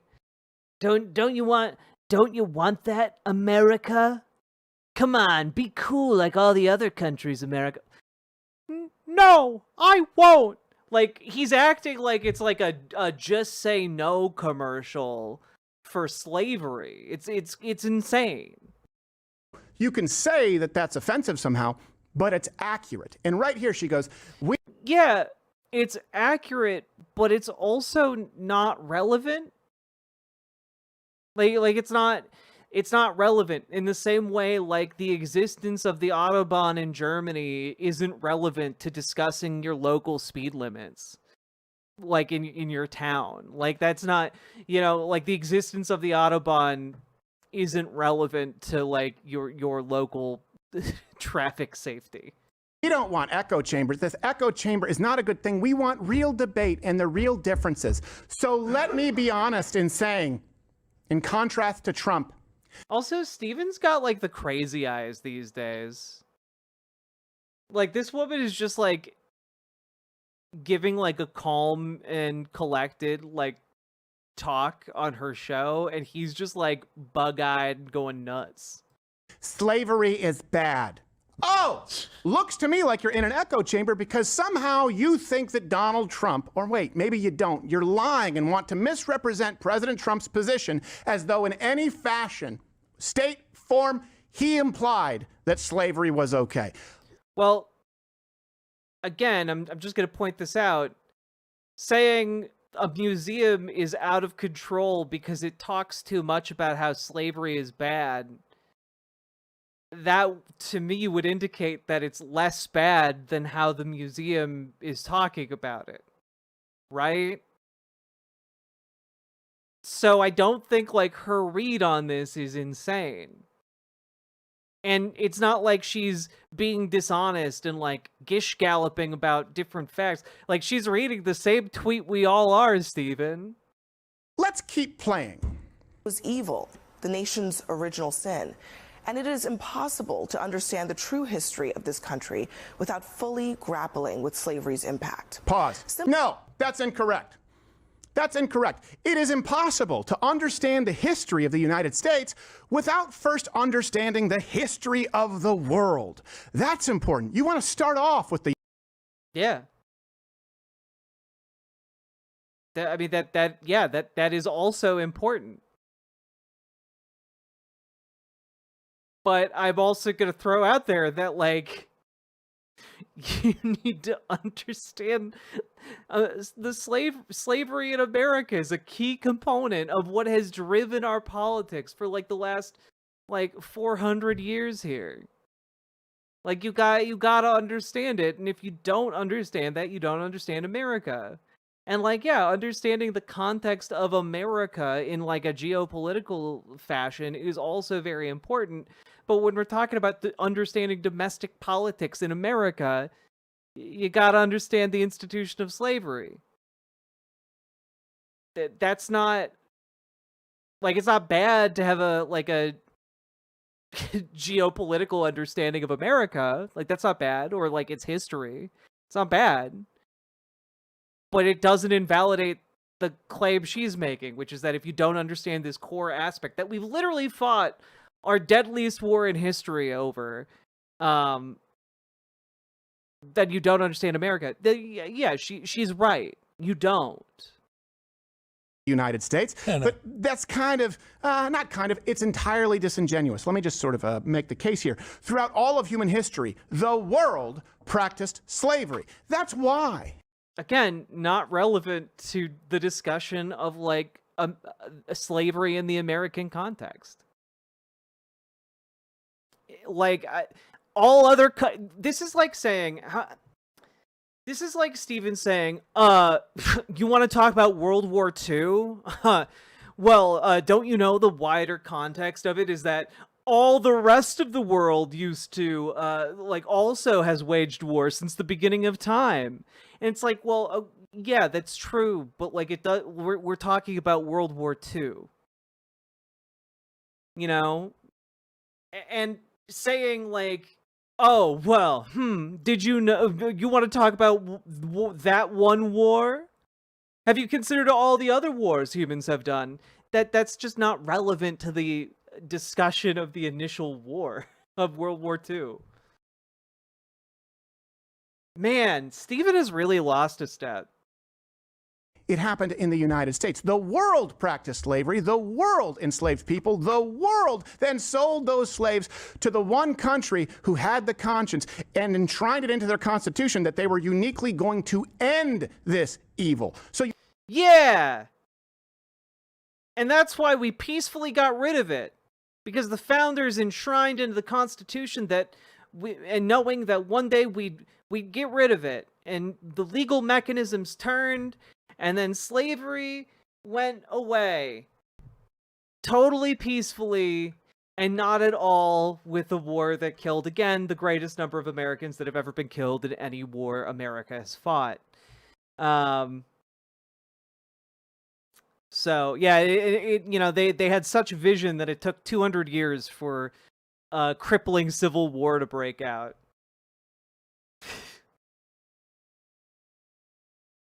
Yes, the United States was not the first country to abolish slavery. Not by a mile. But, like, this is just nonsense. It's irrelevant to the conversation. You want to start with the United States, let's start with the world, because we're talking about the United States because we live in the United States, you dumbass. Like, that's why it's an American television show with an American host talking about domestic politics. Then, when you add up 1,000 years of civilization... Yeah, King Kerplunk, ending slavery was in the Constitution. You know, the founders just wrote it with the invisible clause. You had to use the invisible ink. It's on the back of the Constitution. We have to do a heist in order to prove that it's real. Let us not forget that the museum in question is the Smithsonian Institute Museum of American History. Obviously they focus on America. Woman face-bombing emoji. Charlotte Winar's Pet Cat Girl, thank you for the $5 super chat, and thank you for supporting the stream and making this show possible. Very much appreciated. Also, let's not forget that, like, there are valid reasons to criticize the Smithsonian. You know, there are valid reasons to criticize, like, museums in America.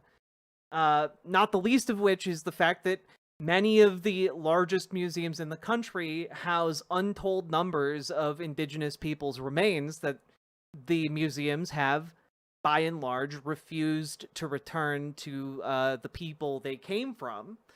And that's pretty shitty. Like, that's a valid reason to critique some of our museums. Stolen artifacts, indeed.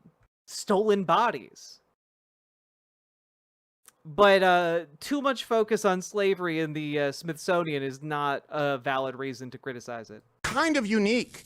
It's kind of unique that a free country, that a new country, in the span of only a couple of hundred years, ended something that went on for thousands of years everywhere else, including the cradle of civilization. I should also, one caveat, sorry. We ended it here in the Western world, because I don't know if you know this, it's still the way of the world outside of your privileged bubble. 50 million.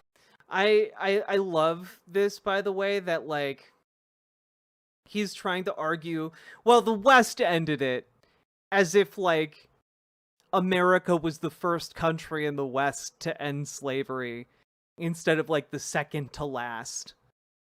You know? It's just insane. It's just an insane delusion on his part. Goodness. Also, as a side note, let's not forget that, hey, people are still enslaved in the United States. People are still sex trafficked in the United States. That's still something that happens to far too many people. We still have legal child marriages. Like another form of, like, essentially, like, forced servitude. And, like, let's also not forget that it's still legal to enslave people in the United States as long as they've committed a crime first. Hence the rise of prison labor and for-profit prisons. So, when we're talking about this, like, he's trying to have a moral high ground, and it's just ridiculous. He's seriously trying to argue that white people countries are better when Europe and the Americas are the global center of the illegal trade. Yes. He's also trying to argue that, like, you know, sure, these countries set up the transatlantic slave trade, but then they ended the transatlantic slave trade. So really, aren't they the heroes? And that's just, like, one of the most insane arguments I've ever heard in my life. Million slaves on Earth today, more than ever in human history. How do you think that happens? You think maybe an understanding of world history might give you some context? Or maybe an understanding of capitalism and the desire of capital owners to cut labor costs as much as humanly possible to ensure that they can sell products at the lowest level possible while making even more profit. You know? It's almost like capitalism inclines itself towards utilizing slavery. Keep playing. Hence why Nike has, like, sweatshops. Hence why, you know, the chocolate companies have, like, slave plantations. Hence why we export our factories all over the world to treat people little better than slaves as they work for next to nothing. Right? Like, this isn't rocket science. These companies operate here in America, too, and use the prison slave labor system. Because of their birthplace and the color of their skin, the bodies and spirits of black men, women, and children. Yeah, owning slavery was capitalism. Exactly, Knifey stuck. That's why the transatlantic slave trade and capitalism are uniquely talked about. Were exploited for profit and power. Pause.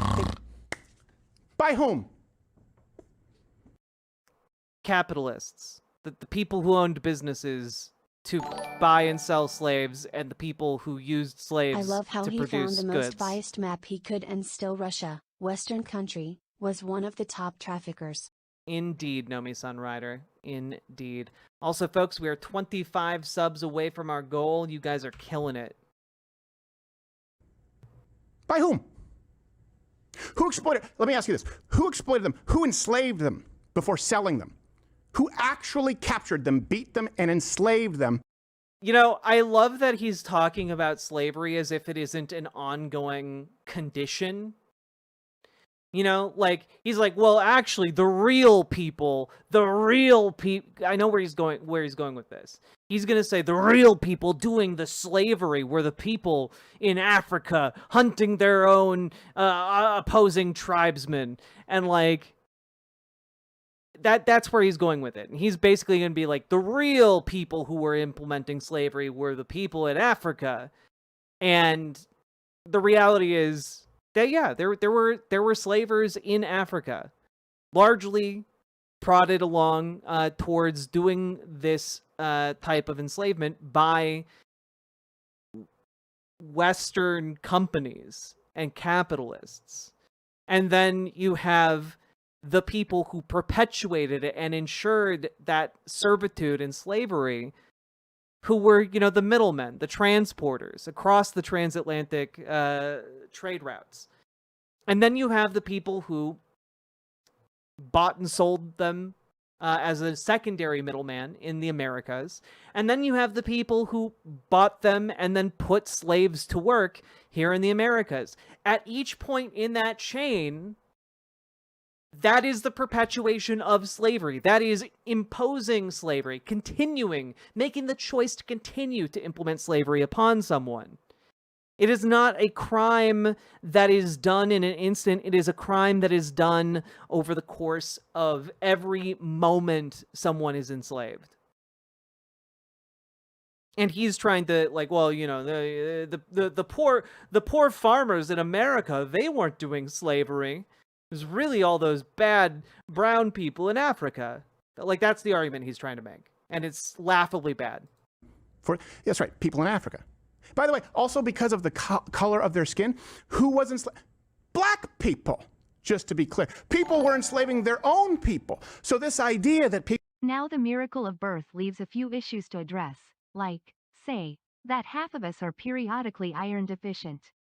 Salmon Moose, thank you for the 10 tier 1 subs. I very, very much appreciate it. Thank you for putting the show on your back. We are now 15 subs away from our goal. Everyone say thank you, Salmon Moose. Let's go. People were enslaved exclusively because of their race. Well, hold on a second. How does that make sense when... Well, how it makes sense, Stephen, I'm going to try and explain this slowly using small words, is that, you know how I just pointed out that, like, slavery is a condition that must be continually imposed? Well, so the people in the United States who bought and maintained slaves and slavery as an institution, they made laws to consolidate power around the institution of slavery.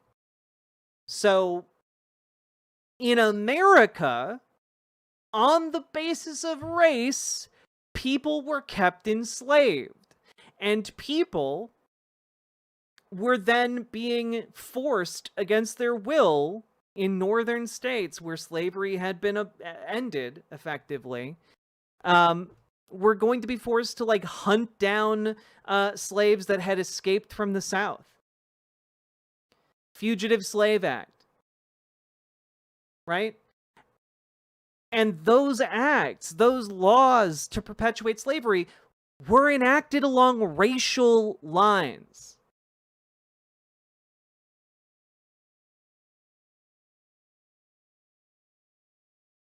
Arabs were enslaving Arabs, when Asians were enslaving Asians, and when Africans, black Africans, were enslaving black Africans. Who profited? Who exploited? Yeah, slavery's bad, of course. We ended it. I think we kind of deserve credit for that. We did so. I don't think we get to deserve credit for that when the entire demand for slaves in that way was created by the West and by American interests. And then, and I'm just going to throw this out there because people like Stephen tend to gloss over a pretty core component of slavery, which is that under the American system of slavery, if you were a slave, your owner owned any of your children that were birthed. So once you have a large population who are that is enslaved, it is going to continue to grow. And who is enslaving the babies? Who is, you know, and I apologize for pointing this out, deliberately breeding human beings because they are considered property. Who's doing that in America? Because it's not tribesmen in Africa at this point. You don't like Stephen here is like, well, yeah, but you know, just buying slaves, that's a lot less bad than just, you know, making slaves. I don't know. I think enslaving like newborns is maybe one of the most monstrous things a human being can do to another. You know, like just from the first breath. Like there is not a word that we have in this language of ours that describes how heinous that is. To steal a person's freedom before they've even inhaled for the first time.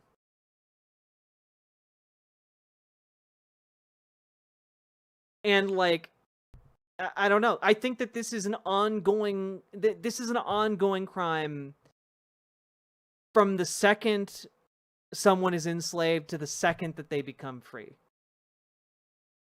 It is an ongoing crime. And Stephen trying to place the blame at just like the initial enslavement It's a very weak and very pathetic attempt at deflecting blame. And honestly, it's weird that he feels the need to deflect blame from people who lived 200 years ago, who were slavers. That's weird. That's a weird thing for him to want to do. White Americans did something that black Africans never did, and still, all across Africa, have yet to do. Who's the exploiter? Who is the... Hey, Stephen, just out of curiosity here, is there any particular reason why countries in Africa might have difficulty consolidating their various nation states and organizing around, certain inalienable human rights? Oh, that's right. There was a little thing that happened called the Scramble for Africa, where the entirety of Europe tried to lay claim to different parts of Africa. Sorry for that, folks. I'm gonna turn that sound off. That should just not exist. There we go. Why does he keep saying black African like he's Gorka? Because he wants to make it clear that he's racist. That's why. You know? That Windows sound effect really threw me off. But yeah, no, the nations of Europe scrambled to claim parts of Africa, and then they butchered the people across almost the entirety of the continent in an effort to extract resources. Because at the time, the prevailing economic theory was that you needed to have colonies to extract material goods from those colonies, send them back to the motherland, where more skilled tradesmen and craftsmen would be able to turn them into material amenities and goods. That was the traditional view of how a country builds wealth at the time. And so a massive amount of wealth and material goods were extracted from Africa, stolen, and moved overseas. And that process has left wounds across the continent that are still healing to this day. Some of the countries in Africa didn't get their independence until the 1960s or 70s. Many of them are still destabilized because of these issues. Selling them, or the consumer, who at that point is taking part in practice in the way of the world throughout all of human history. Yeah, you heard that right. In Steven Crowder's world, there's nothing wrong with you buying and owning slaves. You're just partaking in an ancient custom of humanity. Which is, again, I would argue, a really weird thing to argue, because does it work in your mind at all if he's like, what's if you do a murder, you're just partaking one of the most ancient customs of humanity. People murder everywhere. How can you blame someone for taking a life needlessly? That's that's crazy. Let's continue. Were forced onto ships, bound by shackles and collars that ripped off their skin. One older man described it as iron entering our souls. Some chose to jump into the waters infested with sharks rather than feel that iron. Pause. That's also disingenuous. He wasn't able to swim. The sharks were incidental. Continue. Now, once they arrived on this very soil, they were forced to work by way of the whip, despite being starved, sleep-deprived, threatened, tortured. Imagine giggling during a segment like this. That's crazy to me. Physically and psychologically, they were auctioned off, humiliated, fearful, and separated from their families and their children. Black women and girls were raped and sexually assaulted. Many were brutally murdered and mutilated. Pause. Okay, look, All of that, of course, is horrible. And I'm glad that it's ended here in the United States and the Western world. I would like to see it end in the cradle of civilization where it still takes place. Who forced them onto ships? You say auctioned off. Why don't you talk about... Wait, who forced them onto ships?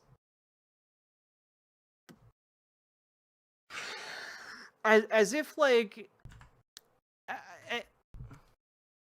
Man, dog. As if, like, one, the colossal demand did not spur action to meet that demand. And two, as if all of the people doing the enslavement were black. And that's just not the case. It's just ahistorical. How they got it? They were auctioned off! They were auctioned off! Oh, well, if they were auctioned, that's fine. That's fine then, I guess, in Steven Crowder's world, somehow. Before they were forced onto ships. I get it. This is horrible treatment. It's wild.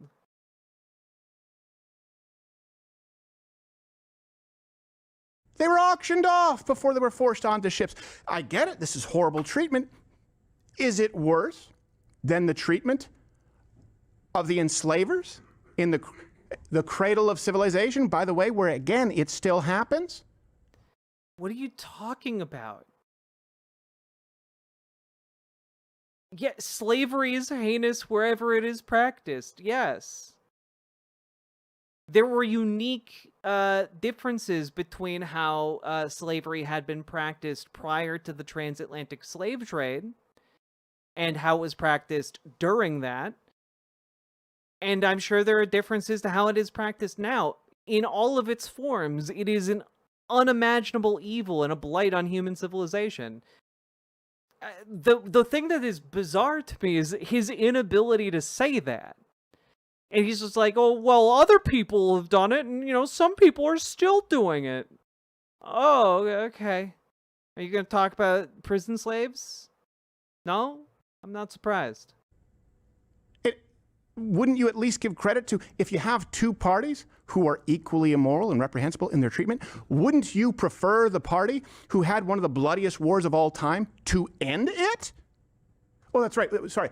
We're including the context of world history. Well, you know, I'm just going to throw this out there.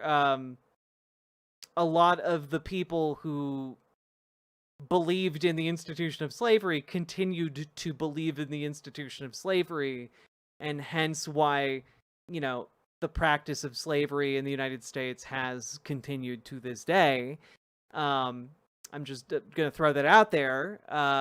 And also, just going to throw out there, I don't think we can give ourselves a pat on the back, considering that we had to have a war about it in the first place, as opposed to just ending it and not having a war. I think that would have been better, actually. I don't think we get to pat ourselves on the back because half the country decided it would rather leave than give up slavery. History, by the way, just to be clear, I know I'm moving too fast for you, Abby. Slavery's bad. No one's saying that slavery's good. This is, you know, the word you like to use, nuance. We wouldn't want an echo chamber. Let's continue. Now this is... Yeah, it's bad.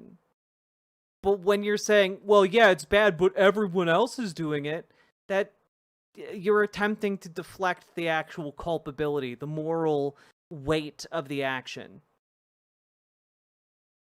Which is kind of you saying, like, well, yeah, it's bad, but, like, you know, it's fine if we do it. Endured for decades, centuries. And even in the places where slavery was not legal, institutions from our banks to universities were built on enslaved labor. Pause. In both the North and in the South. Okay, here's where I'm going to lose some of you because we're not supposed to say what I'm about to say. Okay. But it is the God's honest truth. This trope that blacks built America. It's not a trope, it's a fact of history. That black people are responsible for building America. They did.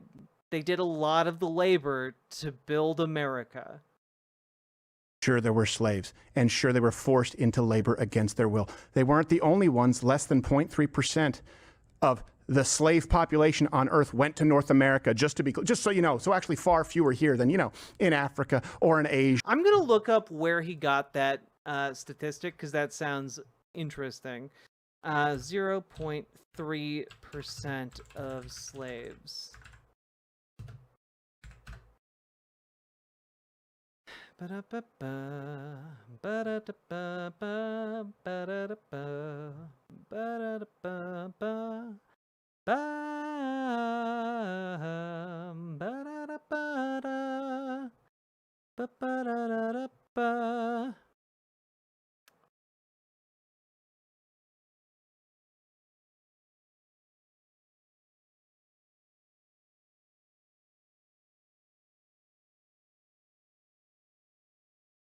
I am seeing no corroboration of this. Let's see. Percentage of global... Let's see.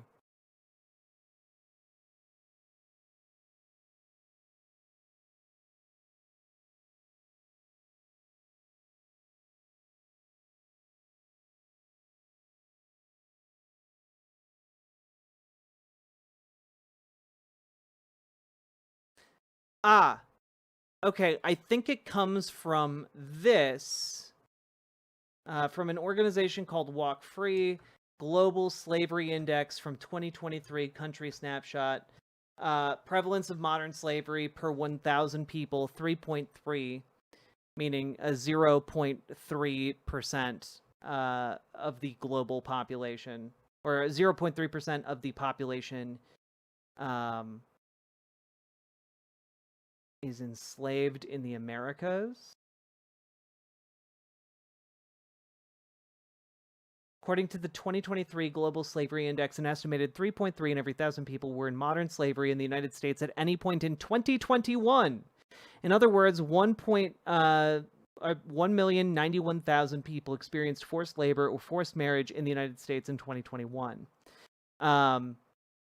In terms of the prevalence of modern slavery, the United States ranks 122nd globally and 21st within the Americas. So you can kind of see here with total number of people living in slavery, and I'm wondering if that includes prison slavery. We are still one of the top countries in the world to this day. We're this orange bar on this graph. I'm guessing that is not including prison slavery.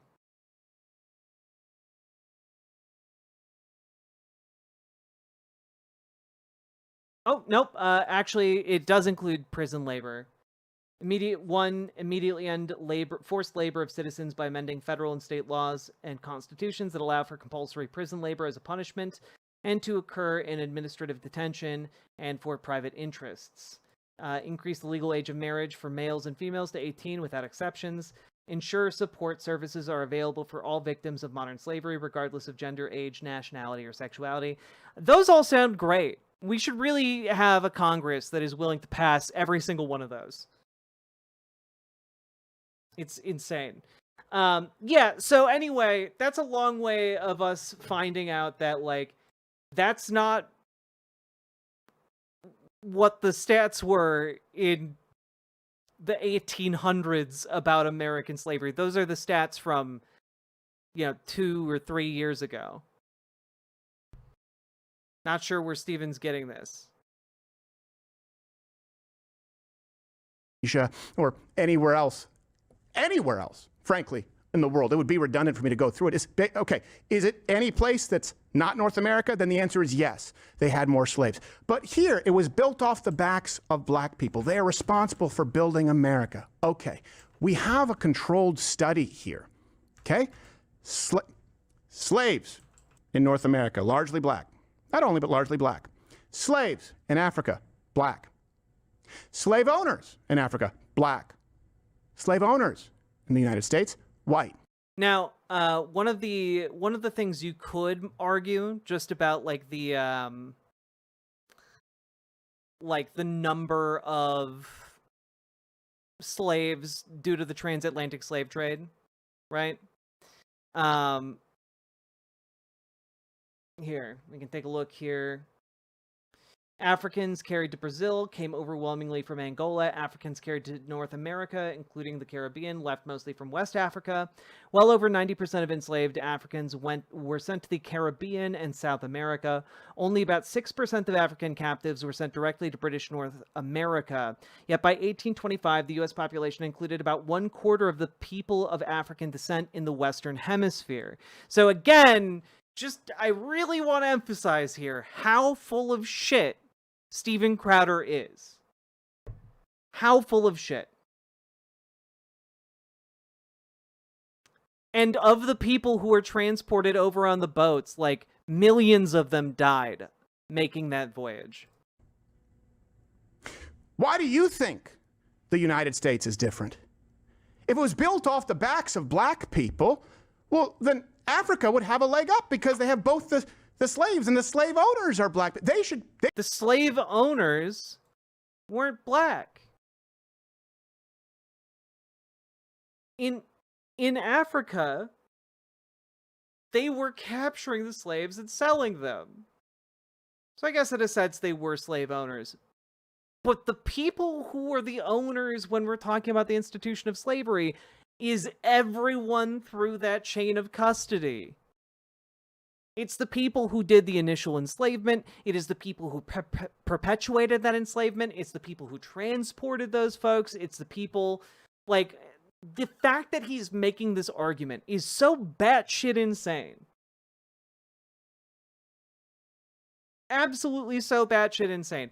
Can you find examples of, like, a black person who owned slaves? Yes, you can find examples. To argue that that was the majority of people who were owning slaves via the transatlantic slave trade, though, is insane. Just utterly deranged and ahistorical.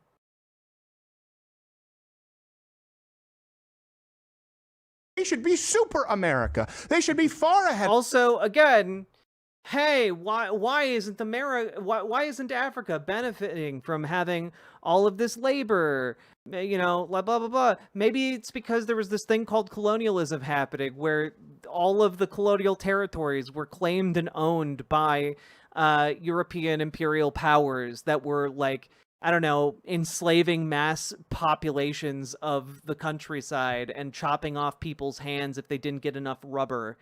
And, like, massacring entire groups of people until literally doing genocides. Like, I don't know. I think that might have something to do with holding back the economic growth of the region. It's crazy. The game. So maybe in the United States, it was built up in spite of taking part in the world history practiced slave trade, not because of it. If both continents have slaves, and only one has white slave owners who at the inception of this country said, we have the intent at some point to end this slavery. That was not all of the people who founded the country, though. Hence the fact that there were slave states at the founding of the country. But couldn't do it yet because... Hence the need for a compromise that recognized black people as 3/5 of one human being. Steven, fuck off. Really hadn't been thought of, and the other country has black slave owners. What's the difference? Why do we say only black people built America? And we don't say only black people built America, Steven. That's you putting words in her mouth because you're a butthurt racist. That's not even what she said. She's just observing that a lot of African American labor built this country, built vast swaths of this country, that people in the North and South of the United States of America benefited from said labor. And that a lot of the buildings and institutions we see to this day were built with the hands of slaves. Black slaves, Stephen. Why haven't black people built America in Africa? Something, something colonialism. Let's go. And for yes, something, something colonialism. Hey, just out of curiosity, I'm going to type in a very simple question. How many people died in Africa during the colonial period? Let's see.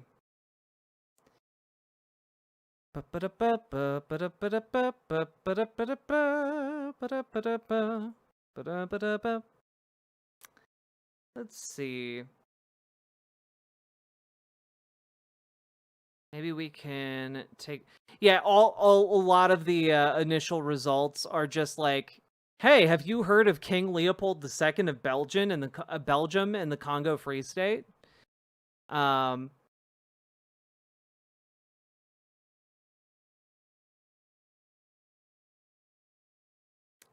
see. I mean, just as one example that pops up, the Tavife massacre of 1888, violence and colonial rule in British Ghana. And it talks about how just on one occasion between June 18th and the 24th of 1888, the British colonial government of the Gold Coast killed an estimated 800 people on the small borderland between town of Tavife. And it talks about like it's a study on the massacre. But again, let's just take a look, I guess, because it's the one that is being cited the most in a lot of these results. Just taking a look at King Leopold. Let's just take a quick look here. Let's take a look at the estimates from the colonial period of just the Belgian Congo. Let's see. A reduction of the population of the Congo is noted by several researchers who have compared the country at the beginning of Leopold's control with the beginning of Belgian state rule in 1908. But estimates of the death toll vary considerably, mainly due to the absence of reliable demographic sources about the region, as well as the sometimes unsubstantiated numbers mentioned by the contemporaries in the late 19th and early 20th century, also because upon their exit, a lot of these officials burned their documents that, included that data. Estimates of some contemporary observers suggest that the population decreased by half during this period.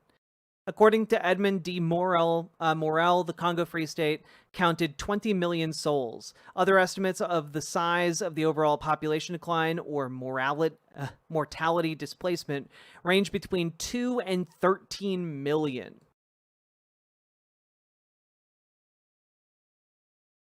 Raphael Lemkin estimated that around 75% of the population of the Belgian Congo was killed over the reign of King Leopold II. So that's yeah.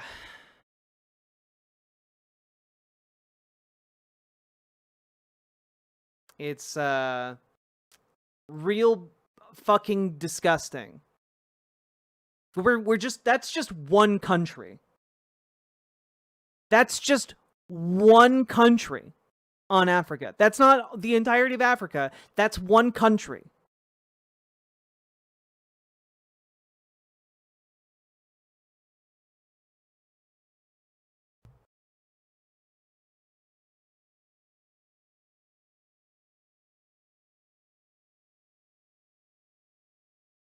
We're talking like over the course of like imperial rule of the Congo, we're talking like hundreds of thousands of people being massacred every year of Belgian rule.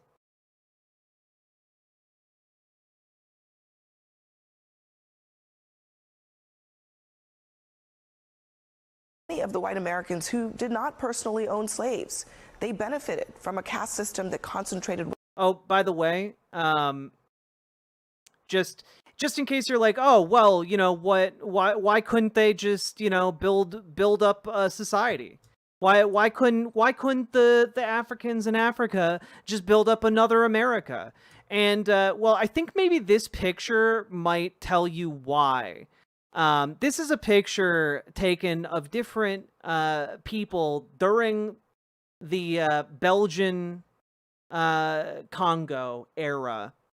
And you might notice something about all of them that might have perhaps given them some level of difficulty when it came to building a new country.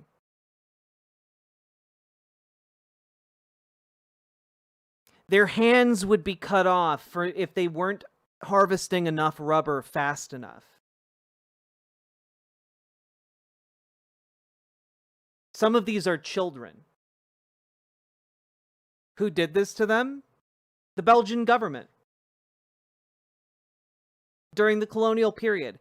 This type of brutality was incredibly common in every corner of the globe that was colonized.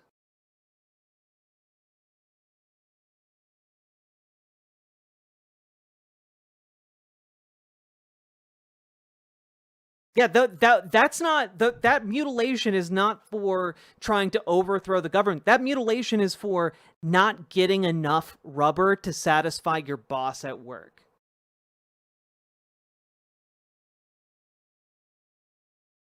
So when Steven Crowder is talking about how, like, oh, well, you know, why couldn't they just do an America over there, huh? Well, it's because they were being oppressed by the Europeans that he's extolling for all their virtues for ending slavery. By the way, these colonial systems, again, just need to point it out, persisted long after the official outlawing of slavery and well into the 1900s, and in some corners of the world still exist to this day.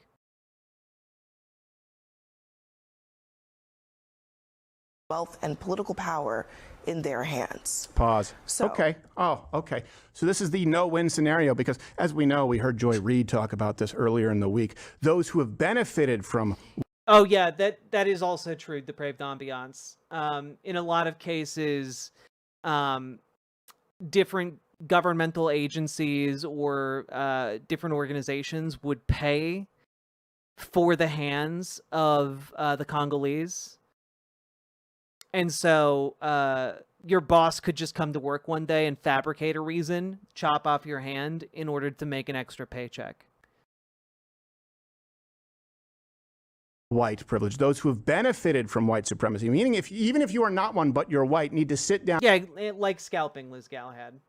And shut up, because Harriet Tubman was actually harmed by being helped from white people who were the benefactors of white supremacy. So I guess in this case, we're kind of glad that they did, that the people who benefited from it fought the bloodiest war in history to end it. Also, well, it's not the bloodiest war in history. The bloodiest war in the United States' history.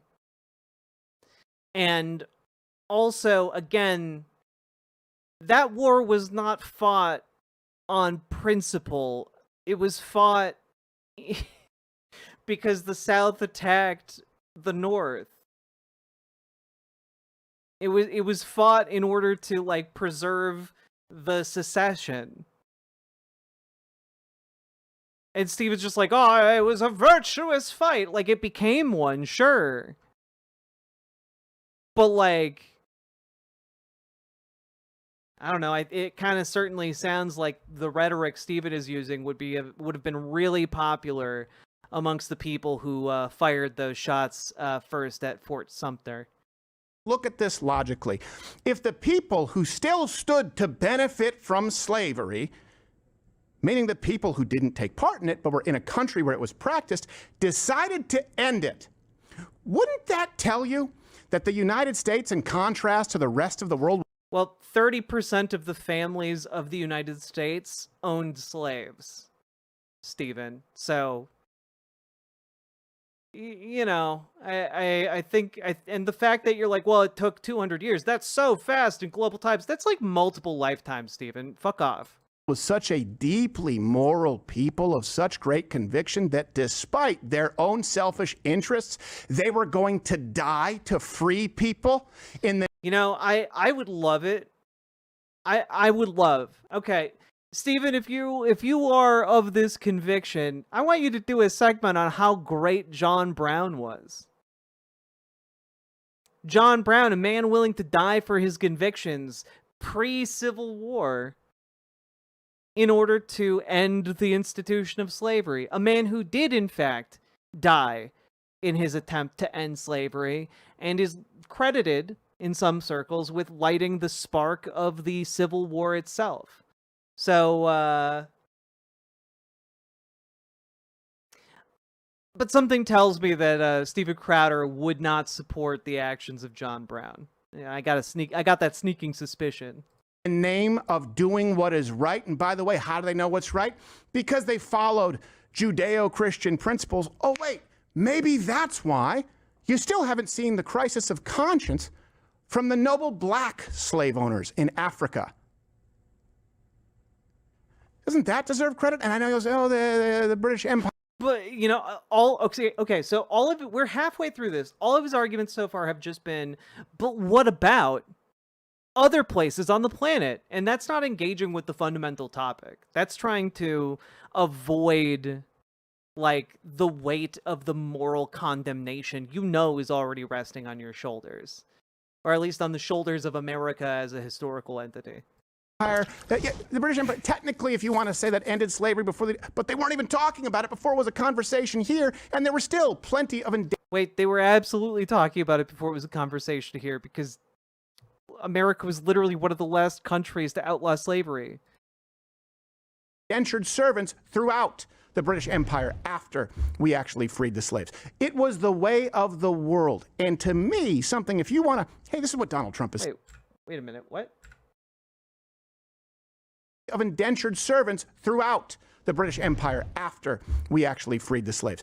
Yeah, and we also, like, put, like, people in prison to labor gangs to, like, break rocks into tiny rocks, man. Like, also, just, yeah, slavery was abolished in the United Kingdom in 1833. So, I don't know where you're getting on your high horse over here about that, but that's bizarre. It was the way of the world. And to me, something, if you want to... Hey, this is what Donald Trump is saying. What about the optimism? What about the hope? What about the contributions to the world? If you don't look at the rest of the world and you just blame the United States as though it's the original sin, you don't understand that the only reason people are free, and they're only free in the Western civilized world, is because of the United States. Something... No, that's not true. That's just a lie. That never would have happened, and still hasn't happened. The continent of Africa.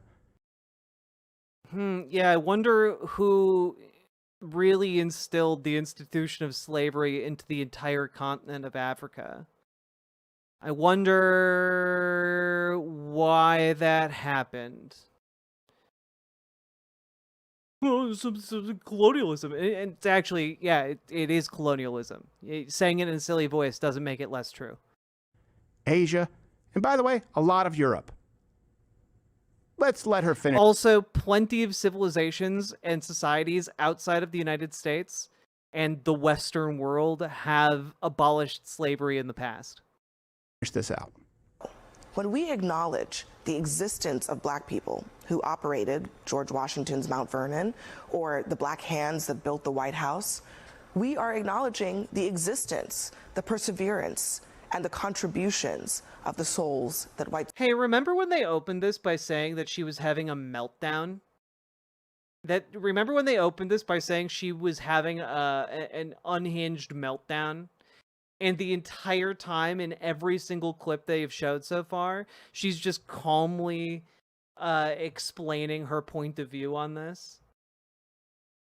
like the most chillest discussion of some of the darkest points of human history. Supremacy sought to erase. Those people built families, they developed a culture, they were the keepers of the faith, cultivators of community. And they are the ones who deserve credit for forcing America to rid itself of the stain of slavery. Hold on, let me finish this. Let me finish this. I'm going to say something that's going to piss a lot of people off. Using her premise, right? Because they were under the shackles. And white supremacy is the reason for slavery. White supremacy. Yeah, it was the white supremacists codified laws that stripped like slaves of rights and dehumanized them further. Like, yeah. That was instilled in our legal system. That was instilled at every level of society. It was instilled in like northern states that had like gotten rid of slavery by and large by white supremacists. Like white supremacy codified the system where even if you were a freed black man, like you could be re-enslaved by a racist who looked at you funny. Supremacy is a reason for slavery. Okay, that again is just illogical when you understand. Yeah, well, okay, that's true. Stephen Crowder has stumbled across something that's true totally by accident, and that is that white supremacy wasn't the reason for slavery. Obviously, the best number is 0. But Wait there's for about it. 3.2 million slaves doing forced labor now, and there were more than 4 million African slaves doing forced labor in the U.S. in 1860. Just saying. Yeah. Yeah, that doesn't make me feel better, Paladin. Thank you for the $5 dodo, though. I will say, though, that, like, Stephen Crowder is inadvertently correct in that white supremacy wasn't what was motivating this. What was motivating this was the desire to accrue capital. It was the desire to, extract more profits from labor. It was what motivated this was fundamental element of acquisition under capitalism, right? And white supremacy and eugenics were used as supporting arguments to try and justify the inhumanity of that exploitation, right? And so when we're looking at this system, it's a complicated interplay between the system of capital and the resource extraction and the profit motive and the desire to justify unimaginable human suffering and normalize it via various ideological frameworks. And those frameworks include like a scientific element in eugenics. It includes the fostering deliberately of bigotry in order to justify like a racial hierarchy that allows the owner class to look down upon their slaves and in a sense dehumanize them as lesser beings. And, this is a multi-tiered system of different aspects of society coming together in order to support the transatlantic slave trade. And the fact that Stephen can't understand this is not surprising to me, but it is, I think him spreading this does a lot of damage. And that non-white people practice slavery. But then you would have to argue, or you would have to accept, rather, that if the United States is based on white supremacy and that's the reason for slavery, American white supremacy... Again, America is based on white supremacy, undeniably, considering, as it was originally framed, only white men who owned land could vote. So that's pretty inherently white supremacist, yeah. is the reason that any black people are free. Because blacks and... You can't argue that, like, oh, our system that inherently disenfranchised people is the only reason people are now free. Like, I'm sorry, that's a dog shit argument, and frankly, like, jaw-droppingly insane. Like, this is some tinfoil hat, like, your uncle got too deep into, like, the whiskey at Thanksgiving and is now trying to, like, indoctrinate you into his obscure niche bigotry that he's internalized. Africa weren't going to do it. And if it's so white supremacy based, let me ask you another question. Why is the only race of people on the planet in 2025, the only race of people who don't engage in slavery, white people? Oh, man. Again, prison labor. And I'm also just going to throw out there that I live in Minnesota. Minnesota is one of the whiter states in the country, and it's also one of the hubs for human trafficking in the country. And I can tell you, because I grew up here and have watched the news pretty regularly, white people are the ones doing most of the human trafficking.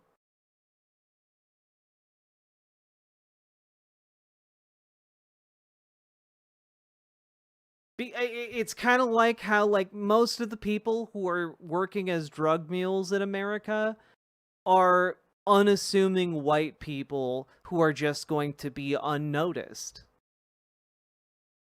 Like, that's how that works.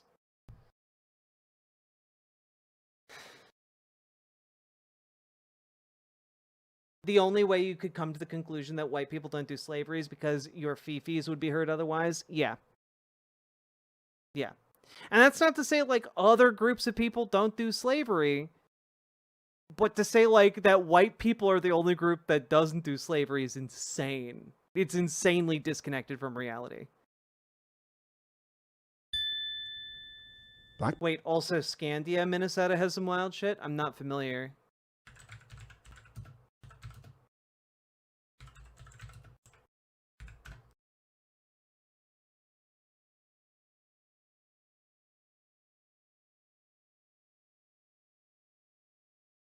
Oh, shit. Yeah. Okay. Yeah, I see where this is going. Yeah, a lot of sex trafficking cases up there. People do it. Asian people do it. Arabic people do it. Name the... Yep. One exception. You know, I am just going to throw out there that it is pretty weird that he's responding to a clip about American slavery, i.e. the institution of slavery here in America. And his counter-argument is, well, other races of people do slavery. And it's just kind of like that. It's weird that your mind went there, man. It's really fucking weird that your mind went there. Like, that's bizarre and kind of telling. Western white civilization, the cradle of white supremacy, according to you, is the only reason that any slaves were freed and that anywhere in the world, which is exclusively reserved to the Western civilized... No, other countries had already gotten rid of slavery. You can't take credit for that retroactively. ...world, that slavery no longer exists. Sounds to me like if you're a black slave still in Africa today, in 2025, one of the 50 million people, or one of the Asian sex slaves right now on the planet, one of 50 million people, you could use a whole lot more white supremacy. Hope you see that white supremacy cavalry coming over that hill. They're making changes now, to be clear, at these museums, because some of the slavery exhibits, I will grant,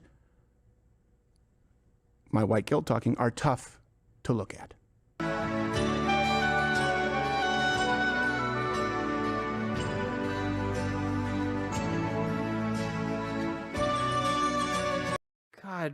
Why are they doing a comedy skit?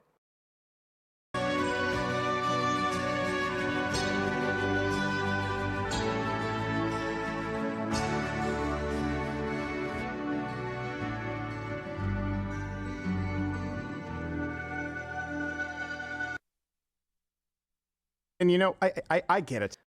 Why was that? Why? Why was that?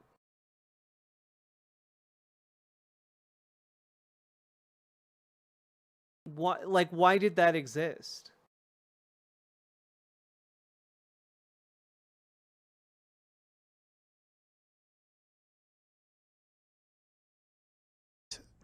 I wouldn't want to look at that either, which is exactly why they're making changes.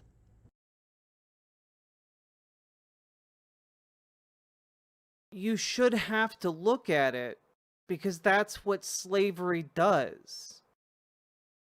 And you need to understand what slavery does so you don't fucking do it again. Yeah, you need to understand that it was fucking horrible. And I gotta be honest with you guys. No matter how hard the Smithsonian goes on demonstrating or attempting to demonstrate how horrible and disgusting and invasive and soul-rending slavery was as an institution, it was worse in reality. There is no way to recreate that. It was worse.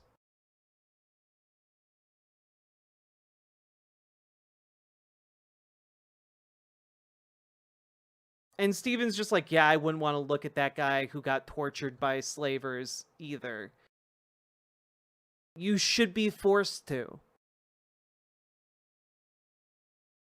You should be forced to reckon with the fact that that man was tortured because he was owned as an object. And his owners thought that they could do anything they liked to him. You should be forced to sit and consider that in its entirety. What does that mean when someone could be owned? What does that mean? What are the ramifications?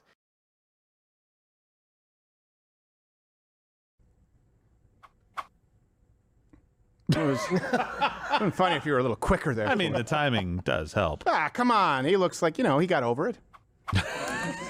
Got a nice ice cream now. Ice cream fixes a lot of things, maybe not everything. You know, just depends. You had some things to say there, Joe? He absolutely did. Listen, slavery was okay. You had to. I don't agree with him. You heard him. I don't agree with it.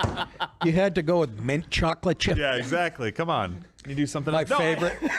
This argument. President Trump is making a very reasonable argument because Who wants a grilled cheese? Here's how I know. Here's how I know. Nobody was shocked at what they saw. Nobody's shocked by that picture. Nobody's shocked by the stat.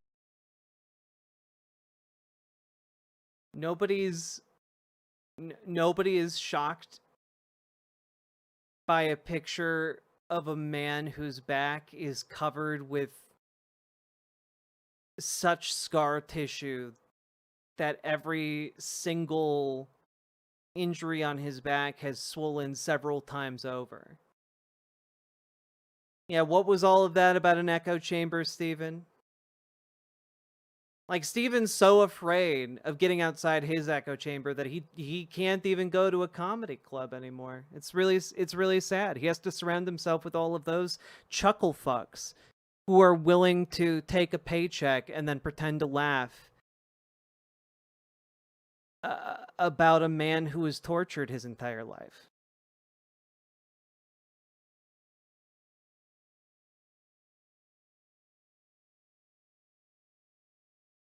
That she was showing, or ships with people, or jumping overboard because of the iron in the soul. Nobody's shocked by that because we know it. We hate that it. Yeah, and how do you know that? Hey, just out of curiosity, how do you know that? How do you know these things? Is it because they're omnipresent in society and even hateful bigots like you guys can't escape that knowledge? That's in no small part due to the efforts of museums like the Smithsonian to preserve that knowledge, to preserve that for us to learn from. And the entirety of this awful segment by the Crowder crew is to say we would rather just not know things that make us feel uncomfortable. Because they're weak. Fascists like this are weak. They are weak, and they can't even stand being a little bit uncomfortable. They can't stand it. That's why Steven has to surround himself with a bunch of yes men who laugh at every god-awful joke he cracks. They're weak. They're cowardly. And fundamentally, like, they know they have no place in a real world. It's why they surround themselves with bubbles of unreality. Happened. Right. But Yeah, we're over it. Taught. What he's saying is, hey, can we teach that while also teaching that white people fought a bloody war that nearly killed our... Wow, that's crazy. But yeah, we're over it. Taught. What he's saying is, hey, can we teach that while also teaching that white people fought a bloody war that nearly killed our country to make sure it didn't happen anymore? Hey, so a couple of things here. One, it's funny that you're saying that this is what he's saying when you literally showed his words on screen earlier, and that's not what he said. You're putting words into his mouth to make him sound more reasonable than he actually is. And number two, white people weren't the only people who fought in the Civil War, you dipshits. God. Like, Harriet Tubman was a fucking general in the Civil War. Like, black people fought in the Civil War. Yeah,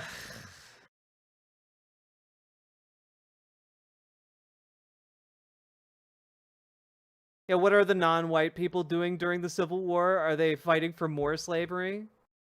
In a handful of cases, yes. Largely forced.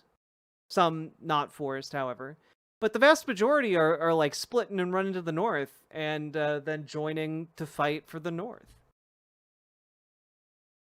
Can we also teach that we have fought for 100 and... True, the Irish were also not considered white then. 60 plus years to make the very best of this situation that we possibly could. And it has cost people's lives. It has cost people's comfort. It's cost everything that they can lay on the line post. Cost whose lives? Cost whose comfort? I just feel like we could benefit from some more specifics here. Emancipation Proclamation to make sure that this country achieved the purpose for which it was founded. Can we just admit that? It wasn't founded for that purpose. If it had been founded for that purpose, it would have been founded with that purpose codified already. Instead, it was founded with the idea that only white men who owned land could vote. Like, stop it with these lies. And by the way, if that's not enough, it's been over 160 years, black people. Get over it and move on. Okay, I feel better. Yeah, well, I can't. It's been 160 years. Get over it and move on, says man advocating and just viscerally upset at like photographs in a museum he's never been to and will never care to go to. I believe I'm the most tame person here on the subject. They wanted a clip. I actually They feel got out a of clip. place. It just pisses me off. Like, if nobody likes any of this. You said it. Nobody likes the fact that this country had slavery. Yeah, but who gives a shit about what you like? We're talking about what the history is. History isn't the facts that make you feel nice at the exclusion of other things. It's not like removing facts in order to make you feel all warm and fuzzy about the past. Like, history is about attempting to find a truthful, set of events and narratives for us to understand what happened to the people who came before us. The idea here,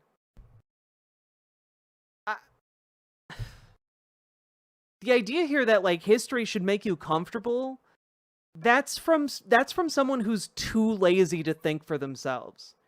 That's from someone who's too like inebriated on comfort, too soft in the hand to even begin to understand like how life could be for someone other than themselves. You can't look at just one piece of the story. And don't speak for me, man. It's like, hey, they crucified this guy in Jerusalem somewhere, and then stopping the story. Yeah. Like, it's like, yes, of course they did. Yeah. But there's a whole lot more that happened. You got to tell the rest of the story. Yeah. Huh. Yeah. But it'd be pretty weird if you said, you know, for example, I'm just throwing this out there since you brought it up.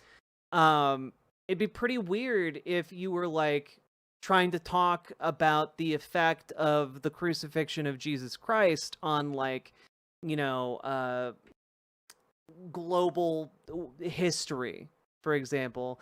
But then instead of actually talking about that or engaging with that subject, you were saying, well, but like a lot of other people in other parts of the world were also crucified. You know, many other, the entire globe was doing crucifixions of some form all over the place. You know, like why are we talking about this one crucifixion when like other people were being crucified? Like why? You know, you guys keep talking about this Jesus Christ character, but you know we have you know in every church you go into, you see this ripped dude just you know bleeding a little bit from his side and suffocating to death on a wooden cross.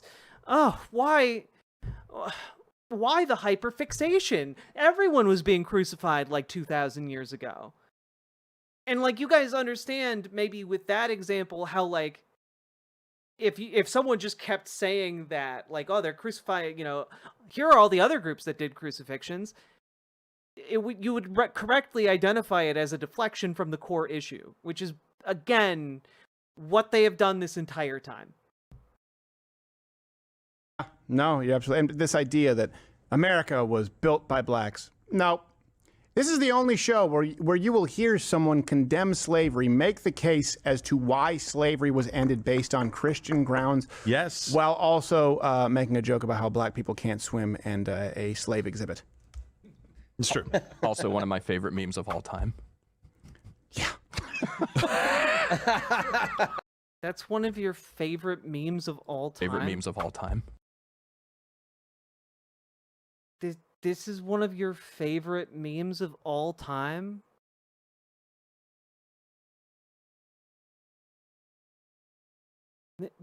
This one? Like, fuck, man. In your every waking spare moment that you're not at work, are you just dressed up in like a Confederate uniform? Like, again, these people are fucking Nazis. These, you know, like there is no daylight between the stuff that they appreciate online and what the stuff that Nazis appreciate online. Yeah, like what exactly is funny about this? Especially considering that like Rome is a city, Africa's a continent. Like, what are you doing?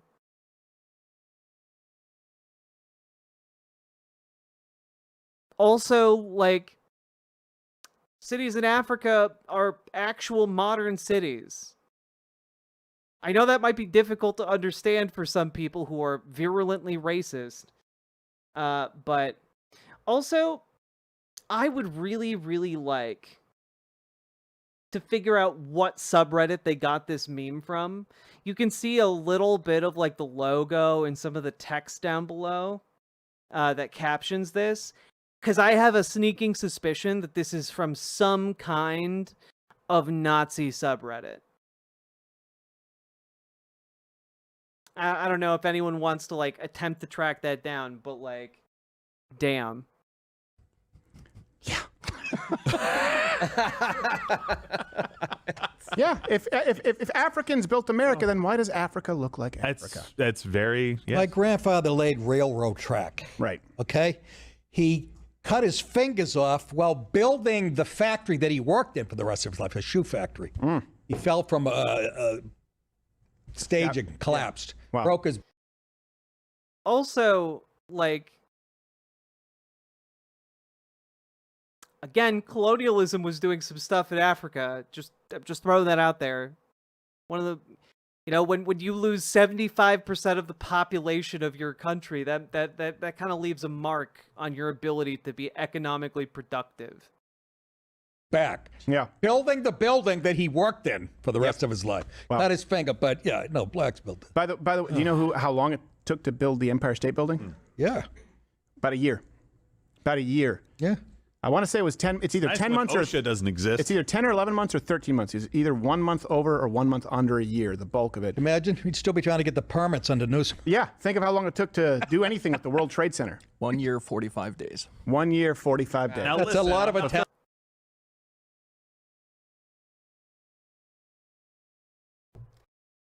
World Trade Center might not be a great structure to talk about how long it takes to do anything there. That one might not be the go-to example you are thinking of here, Stephen. Just saying. And Irish. I'm not saying that we should have those pictures anymore where people are walking around up there without any harnesses or anything eating lunch. But I'm just saying we built stuff pretty fast. A lot of people got Final Destination to buy steel lunch boxes. They did. Yeah. And building the tunnels. Yeah, I mean, just stuff like that. When you see those guys no up broads, there, by the way. You're like, they don't even have they don't have a safety harness. No women, by the way. That's the life right there. That's the life. No broads, just sitting there with your bros, jerking it a mile up. That's the life. It's like, yeah. That is you don't insane. Like that guy? That's you don't nuts. like the guy? You're like, I always Carl. think that's the Little Rascals when I see that. Oh, he's a Yankees fan? Not anymore. Just a dog with a bullseye walks out. We got a job opening up here. My gosh, it's a different breed of people. Nah, it was only black. Who wants my Twinkies? This one's for Nick. I just threw this in because I thought it'd be funny. So Who's the older dude? I think he's one of like the D tier like comedians that like Steven pals around with now. I don't know. Slavery can be funny. It's wrong, but it's good for a laugh sometimes. So this is Steven, I want to know how you know that. I want to know how you know that, Steven. Not because I don't think that someone couldn't make a funny joke about slavery, but I want to know that because you seem to be talking as if you've gotten good laughs off of your jokes about slavery, and I don't believe that. I don't believe that for a goddamn minute. I want Steven to go up on stage during a live event and make a joke about slavery, and I want to see how badly it bombs, because this man is not capable of making that joke. He's not capable of it. To give you an idea as to how slavery is still going on, a 19-year-old, and of course it's not funny that he was enslaved. The way that it happened, is kind of. I mean, you know, maybe if you're gonna crack a joke about slavery, don't use an actual case where someone got enslaved, man. Funny. 19-year-old Chinese man was sold into slavery by his 17-year-old girlfriend. Wow. It was honeypot slavery. Gotcha, bitch. So they met at a billiard hall. The girl, Zhu, persuaded this boy, Huang, to come work at a family business in Myanmar. Yeah. The Jews control the billiard halls. Yeah, the Jews. That's horrible, though. Like, is it funny because his younger girlfriend sold him into slavery? Like, is it funny because a girl did slavery? Is it funny because a younger girl did slavery? Like, It's all the media. The Zulus. I mean, the Jews. And control the world. Then she actually. Yeah, it is pretty telling how quickly they went to Jews control the world. When I say these people are goddamn neo-Nazis, I'm not exaggerating. Traveled with him to Bangkok. Has Stephen ever been funny? No, not even for a hot damn minute. And Hawang, Bangkok, what the fuck? So they went through this whole thing, honeypot, like, yeah, boyfriend, girlfriend. Right. And she was being paid to lure him. Then at Myanmar, it says Zhu falsely claimed she needed to pick someone up and just left the guy. And then they took him. Goodbye. And they, and they... Why is this funny?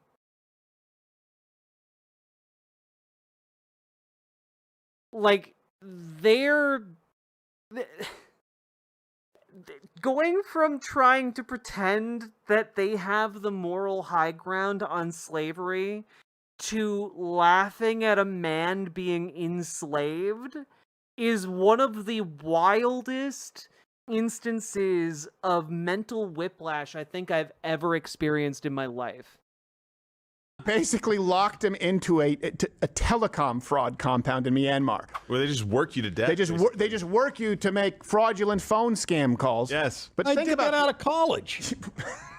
At least you did it, but you did it willingly. I did. Yeah, you weren't enslaved by a Jew. I was trying to sell rare corn. No, of course it's not surprising at all, Smelly. It's like, I don't know. These people always get to, like, new lows. Over the phone. I had to wear a suit and everything. It was like going to Wall Street. Really? Yes. To do And I went. humor, you need to understand how bad and why something is horrible. It's why Anthony Jeselnik works, but a 14-year edgelord's humor doesn't. Yeah. When I went back to college, a week before I went back, I see my boss. I never understood how Jews control the world exactly.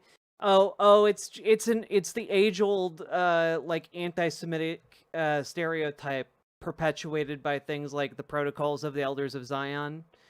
It draws on like Jewish banker stereotype that resulted from like Jewish people being disproportionately like bankers throughout like the Middle Ages as a result of like there being a religious prohibition on Christians charging interest. Jews became bankers, and then you have like the growth of this idea that as their independent wealth grew, that Jewish money was being used to control different organizations and governments, and like the Jews had like this plan to like play nations against each other and then like weaken all of the other countries in order to take them all over and rule the planet. It's funny because they hate women and this fool trusted one of them. LOL. Also, the only actually funny thing is the fact that Crowder's impression of Trump sounds like Alex Jones. Oh, that's so true, Pluvius. That last point is absolutely true. Thank you for the $5 dono. Very appreciate it. The reason why they were bankers is because of anti-Semitism? Yep. Us being let out of the skyscraper in Boston in handcuffs by the feds. Yes. Well, that was a nicer experience than Zoo. I'm on the phone trying to sell a double eagle, $50,000. I don't even know what an IRA is at that point. Oh my God, it was the best job ever. I never sold anything. It's like boring boiler room. Yeah. Right? Yeah. No, it's very. Oh, yeah, no, Zero, like the entire part of it is like the idea of like blood libel and like the idea during the Middle Ages that was incredibly common that like Jewish people were doing like evil magic and like drinking the blood of children. That's where like blood libel comes from. And like because they had no nation and were like being kicked out of like one town or being purged from another town, the idea that they had no loyalty to like local lords or to the local lands grew in popularity, like, and also like it wound up being that like in the conspiracy theory where like they run the world, it, pre like the establishment of the state of Israel, like the argument was just that, well, they have no country, so they're trying to take every country.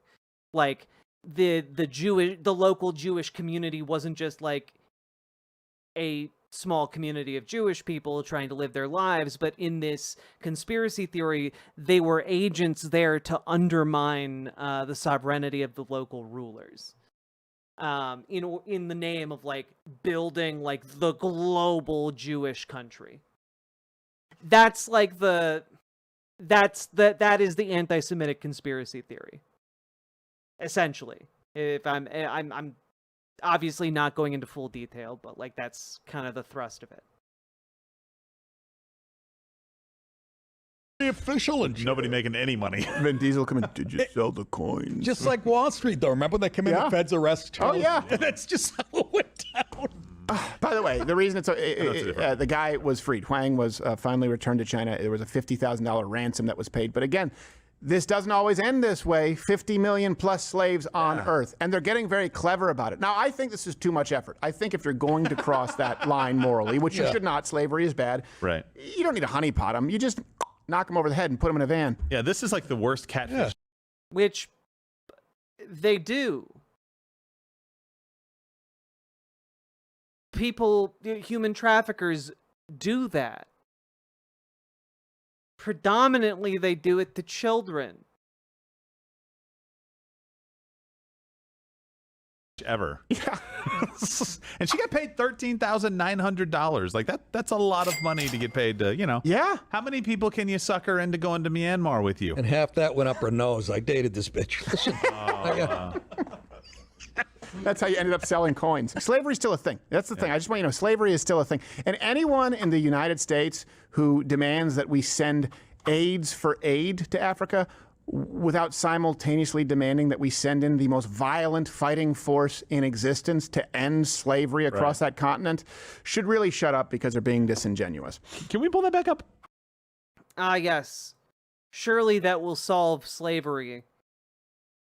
Surely waging a war on the entire continent of Africa will make things better. Historically, America has just done so good at waging mass campaigns of slaughter that result in, enlightened egalitarian nations that have done away with slavery and worker exploitation, for sure. Don't look at Afghanistan. Don't look at how the war on terror has turned out so far. Look at the chart in the bottom left. India. Holy, they're number one in something. First it was poop in the streets, and now this. Yeah, I was going to say. Where are you getting this chart from?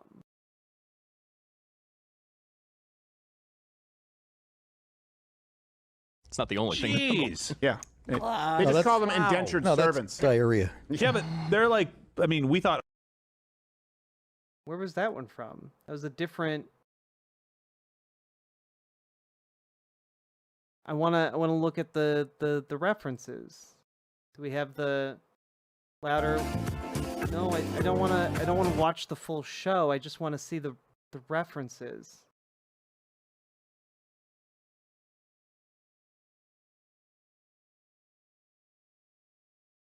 Oh, here we go.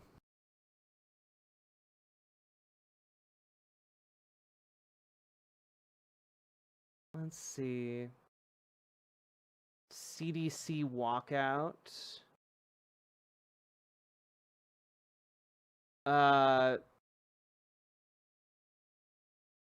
None. Oh, did this just take us to the most recent episode? Okay, I don't know what episode. Wait, sources. Here we go.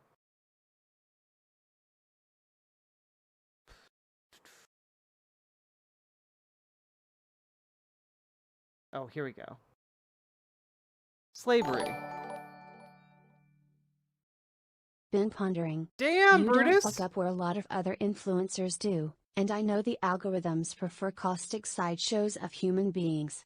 I don't know how we win, or when we'll win. I just know we keep going no matter what. Eventually, we take the fight to I'll read out the rest of that comment. Tech CEOs. There, nailed it. Brutus Magnuson, thank you for the $100 super chat. Been pondering you don't fuck up where a lot of other influencers do, and I know the algorithms prefer caustic sideshows of human beings. I don't know how we win or when we win. I just know we will keep going no matter what. Eventually, we take the fight to the tech CEOs. I agree. I don't know what you mean by, like, I don't fuck up where, like, a lot of other influencers do, but I really appreciate your confidence in me and the support financially and energetically. Holy fuck, Crowder's unironically advocating for race war. Yeah, no, exactly, depraved ambiance. Like, this dude is trying, it has framed everything throughout this video as, like, white and black and Asian and, you know, like, he's talking about it already in racialized terms. And when he's talking about America invading Africa with the most violent fighting force known to man, he's talking essentially about, like, yes, we must send white people to civilize Africa. And, like, that argument has already run its course, and it turns out that the civilizing effort resulted in white people, like, chopping off the limbs of workers and children, massacring 75% of the population.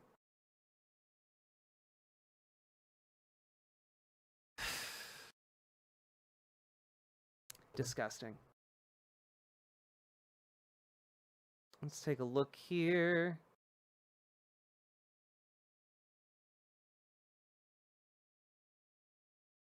Was it this? No, this is not the right article. How many slaves landed in the U.S.?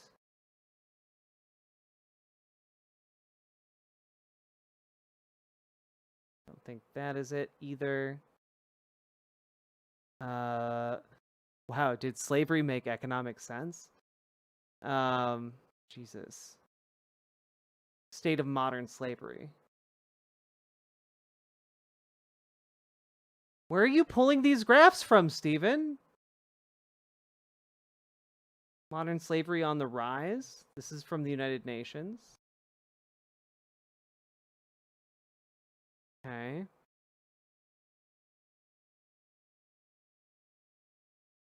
Slavery is still reality. Is this this one should be it? Geospatial world. Data Walk Free Foundation, courtesy of Forbes. But, like, I want to know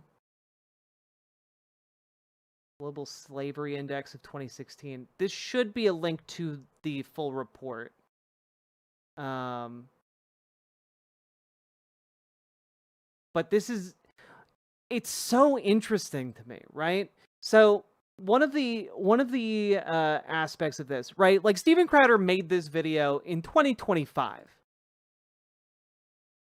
but goes and finds this article from 2016. And when you go to click on the link here to the Global Slavery Index for 2016, it just takes you to the most recent Global Slavery Index.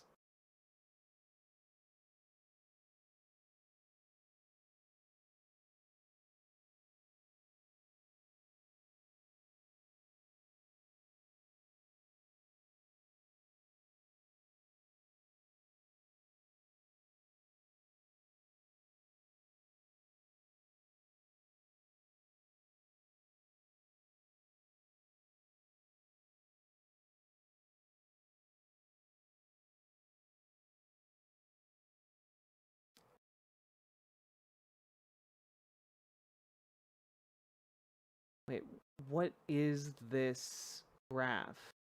How are the products we buy connected to modern slavery? Oh, weird.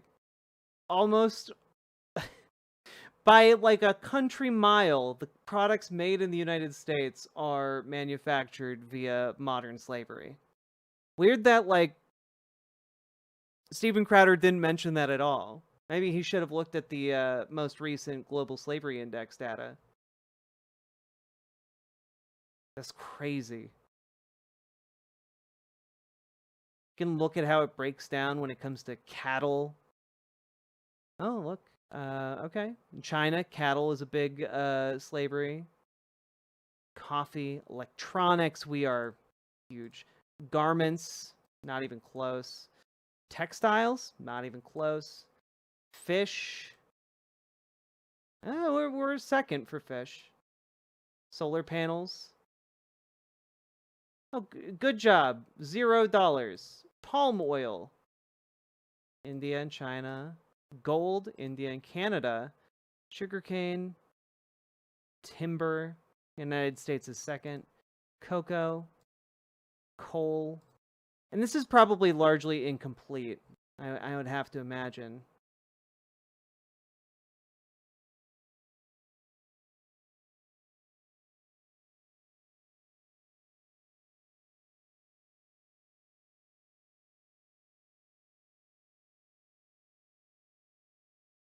Countries with the highest prevalence of modern slavery. North Korea, Eritrea. Yeah, by the way, one of these days we should do like a deep dive on Eritrea, because like that place is deeply fucked up. Mauritania, Saudi Arabia, Turkey, Tajikistan, United Arab Emirates, Russia, Afghanistan, Kuwait. And Russia has by far the most, by numbers, trailing only North Korea. Worldwide prevalence map. Let's take a look at the worldwide prevalence map. Sorry, I find this interesting.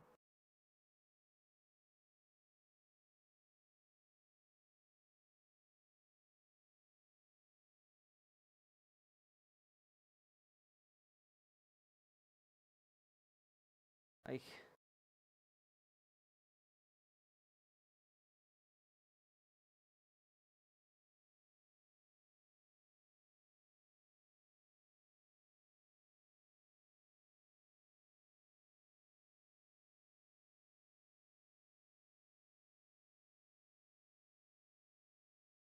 also, just interesting to point out. Just real fucking interesting to point Steven out. Crowder, and this topic is depressing AF. Here's some more pictures of Olive to make y'all feel better, peepo hug. No, Smelanie, thank you for sharing Olive with us. Appreciated. But I want to make one more observation, and that is that Steven Crowder, at the tail end of that video, advocates for the United States to invade Africa to end the scourge of slavery across the entirety of the continent. And I just want to point out that the United States is roughly on par with almost every nation in Africa, barring Mauritania and South Sudan. Interestingly, Mauritania and South Sudan are both places, I believe, that Donald Trump wants to deport undocumented immigrants to. Weird how that works out, but yeah, I have a sneaking suspicion that Steven Crowder supports that. With that, folks, we're ending this segment. We're done. Let's go look at some cute dog pics.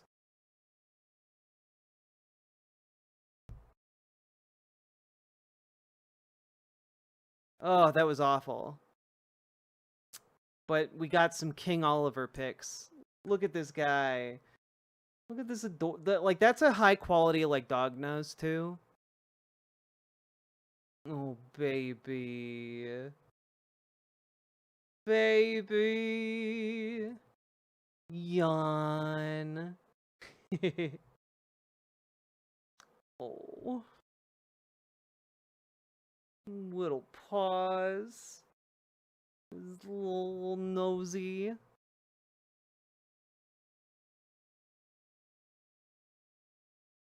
I miss having a dog so much.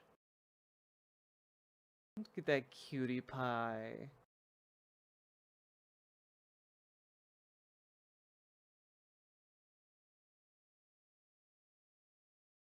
Oh, baby.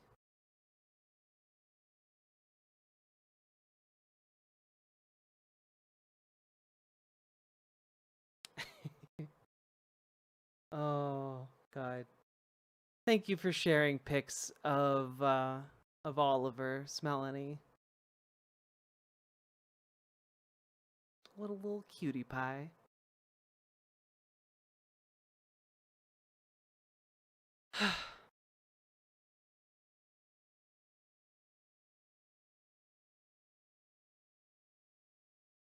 The earliest Rome/Africa meme I can find is from r/Nigeria 100 days ago. I commented on this post, to see if maybe we can find out how Nazi this shit is.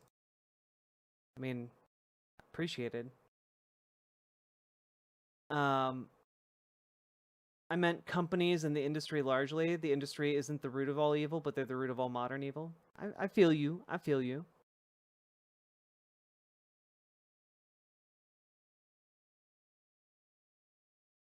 Oh, God. Okay. So, chat, you have all unlocked It's a Doll's World. But it is very late, and I'm running on 2 hours of sleep, and I've been awake for a very, very, very long time. So we're gonna watch It's a Doll's World tomorrow at the beginning of stream, and also tomorrow I'm gonna play some goddamn video games. You guys can't stop me. I wanna finish playing the Drifter. Oh, you've been waiting for my yeah, I got the recipe right here. Let me pull it up.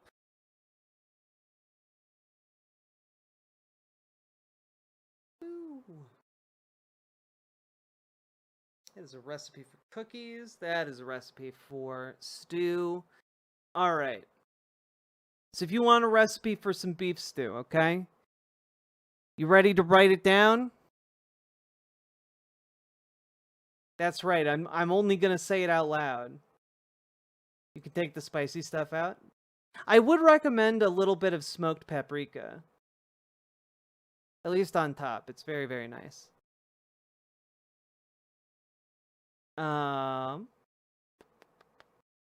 I'm ready. Excellent. Write it down and then post it in chat, and I can copy and paste it into other chats. Okay. A 1/4 cup of all-purpose flour.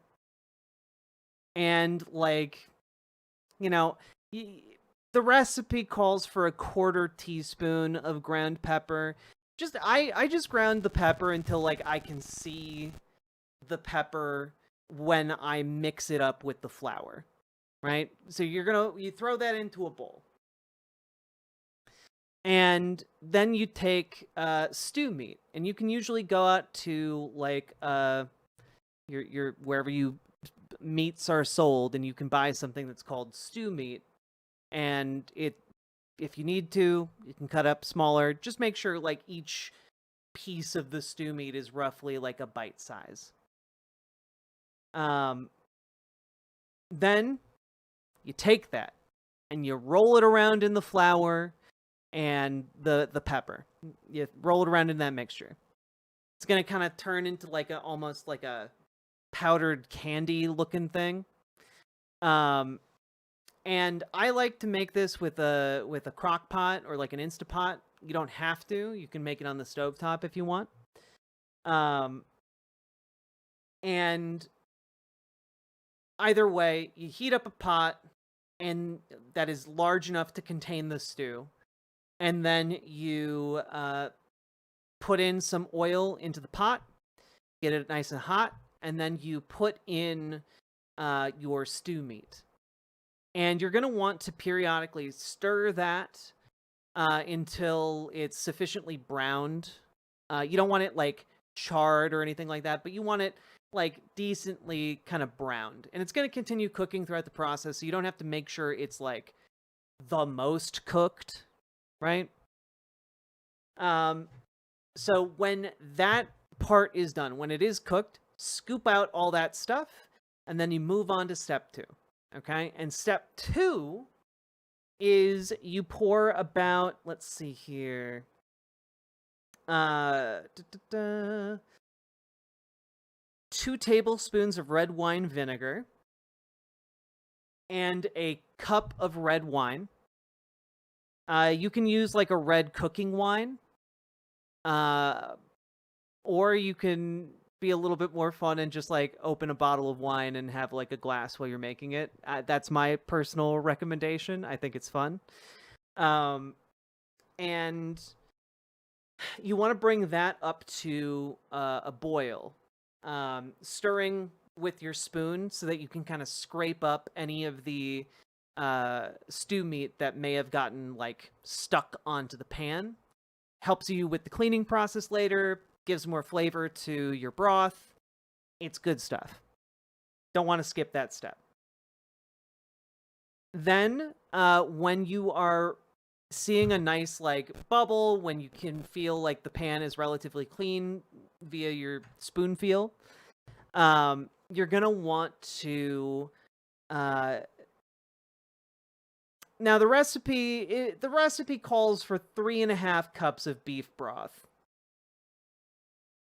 I'm gonna throw this out there that I think that's horse shit.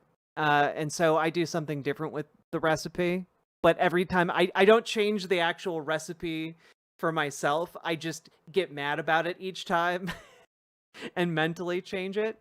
But instead of 3.5, most of the beef broths, or what I prefer to use, beef stock, most beef stock is 4 cups. I just go the full 4 cups. And I also get a 2-cup box of beef bone broth. And I put all of that together into the pot. Okay? At this point, you also want to add your meat, your stew meat. You add that back to the pot. And you also want to add 2 bay leaves. And then you're going to want to let that kind of simmer and bubble for like the next hour or so. After about an hour, you're ready for step 3. And during that hour, you can also do parts of the prep for step 3. But you're going to want to get like an onion, like 1 whole ass onion, and then you want to chop that up. I like to chop mine very finely. You don't have to. Your tolerance for larger onions, of course, is fine. If you don't want to chop an onion, though, I'm just throwing out there that like you can use dehydrated chopped onion, and it comes out totally fine. Just look up the conversion for chopped onion. I think it might be like 1 or 2 tablespoons of chopped onion. But don't quote me on that. Look it up for yourself. So you get that after the hour is up. You throw that in, and you're also going to want to chop up carrots. Now, you can, of course, go and get like those long-ass carrot boys. I like getting like just like the little like baby carrots and chopping those up. I think it might be a little bit like, I don't know. I think it turns out great. Yeah, you can also use frozen chopped onions. I don't like using frozen vegetables, but that's just me. But you want to chop up the baby carrots into like smallish rounds, and if like the round part of the carrot is like too large, you can cut it in half. Use your discretion. And ideally by the end of this, those carrots are going to be pretty soft, so don't worry too much if they're a bit large. And you're also going to want to take the recipe pre-adding additional broth calls for 2 large potatoes. I would go with 3 if you're using the modified amount of broth that I do. But you want to use maybe like a quarter of the bag of baby carrots, and 3 large potatoes. Peel the potatoes, chop them into roughly like, mouthful sized chunks, cubes. And then you, after the hour is up, you put all of that into the pot. And this is the point at which I would also add some spices. I would add some cayenne pepper, some Goya, like, I forget what it's called. But like the white Goya pepper spice blend shakers. I like to add a bit of that in there. The cayenne pepper, smoked paprika. The smoked paprika is going to be like a through line for this recipe. I would say that you shouldn't skip the smoked paprika. It doesn't make the taste hot, but it adds a richness to the flavor. And I also like to add a bunch of chili powder to mine to give it like just like a little bit of a kick. And what's really important, and what a lot of recipes kind of miss after this final step, is you want to make sure that you cook this stew long enough and hot enough that like the your litmus test for when the stew is done is going to be when you can like easily take a fork and mash one of those potato bites. Because that's what's going to indicate that the stew is done. You can, of course, like simmer it longer. Is chili paste okay? I'd give it a shot.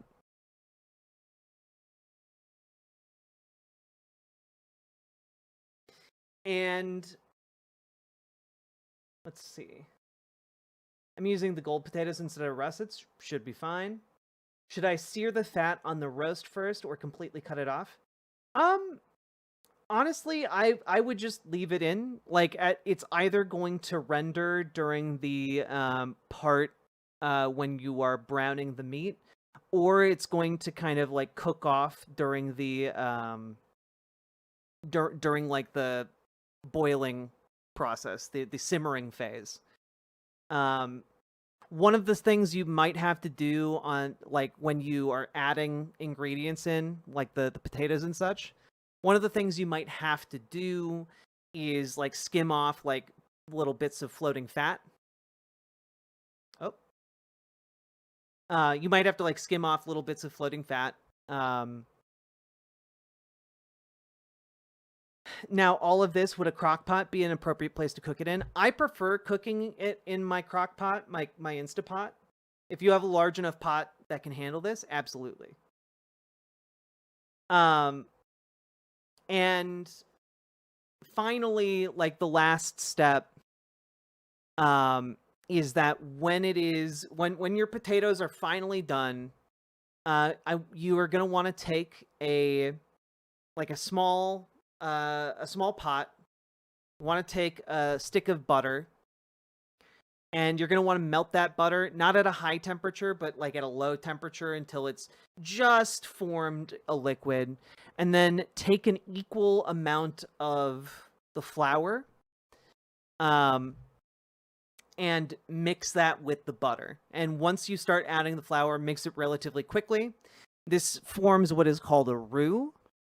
And then you pour that into your stew to help thicken it up a little bit.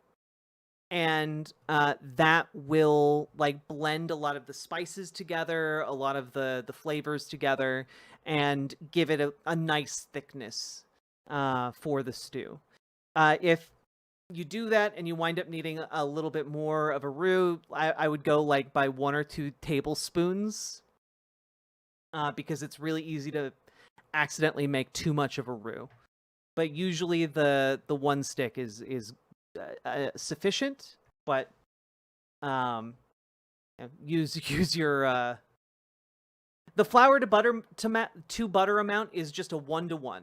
So if you use a stick of butter, I think that's like a half a cup of flour. And I would also recommend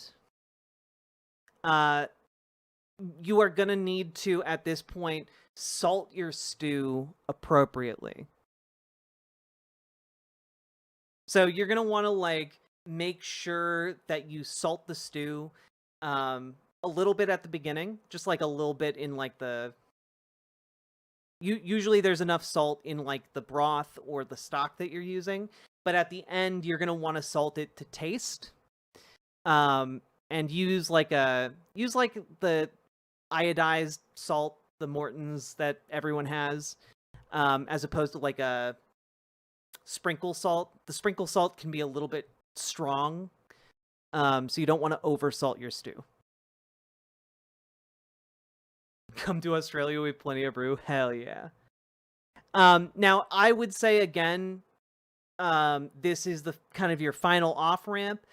Make sure you're checking to see if you want to add any other flavors. Again, I would usually stick with like smoked paprika, cayenne pepper, chipotle pepper, and those are kind of like the main, and chili powder. Those are kind of like my main four. But you can also balance some things out with a little bit of like the red wine if necessary, but usually that's not going to be super necessary. And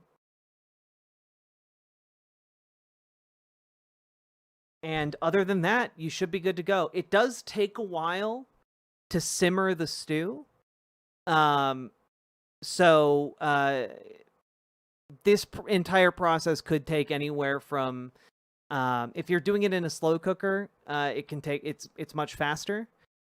Just don't use the pressure cooker after you've added the roux. Otherwise, it's going to be prone to burning.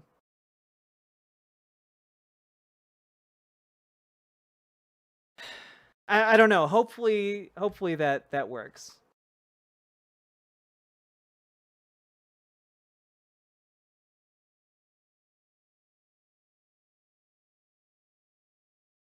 Wrote all of that down. 100% doing this someday. It sounds fucking delish. It's literally my partner's favorite food, and it's really, really tasty.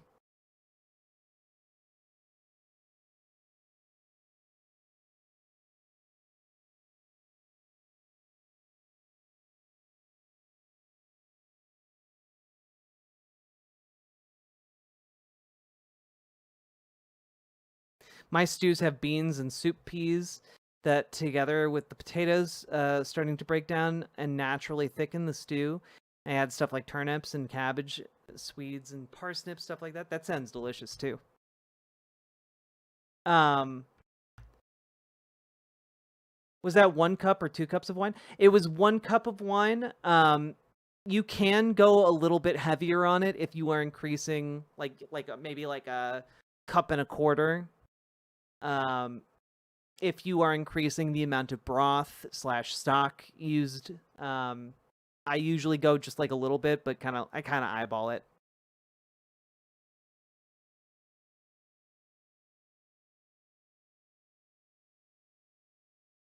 Just to be here, this stew, like, just bake it for, make it for your crush and your partner. They'll be your partner soon.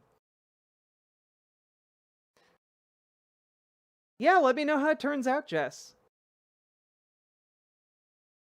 Now I'm going to have to eat something before bed. That made me hungry. Same. And, yeah, I don't know. I recommend playing some of your favorite tunes and drinking a glass of wine while you make it. You'll have a lot of fun. With that, I have now imparted upon you my stew wisdom, the wisdom of stew. And I'll see you all tomorrow.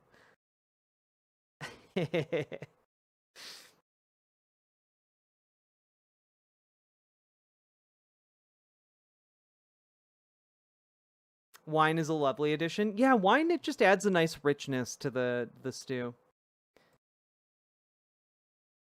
Good night, y'all. I will talk to you all tomorrow. Thanks for being patient while we slogged through some of just the most heinous shit. And tomorrow we watch It's a Doll's World. So don't you guys go anywhere. Good night, fair folk. I wish you all the best. Bye.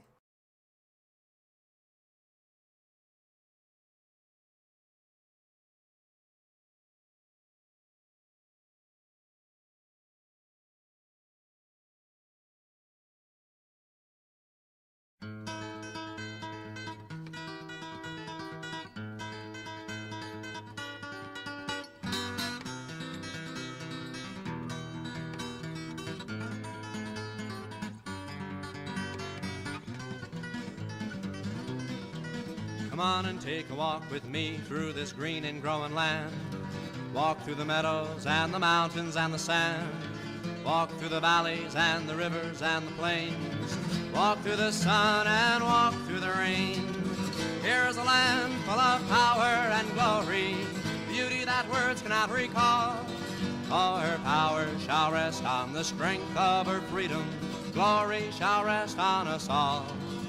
From Colorado, Kansas, and the Carolinas too, Virginia and Alaska, from the old to the new, Texas and Ohio and the California shore. Tell me who could ask for more? Here is a land full of power and glory, beauty that words cannot recall. All her power shall rest on the strength of her freedom. Glory shall rest on us all. Yet she's only as rich as the poorest of the poor, only as free as a padlocked prison door, only as strong as our love for this land, only as tall as we stand.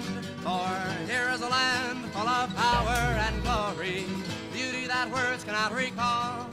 All her power shall rest on the strength of her freedom. Glory shall rest on us all. Come on and take a walk with me through this green and growing land.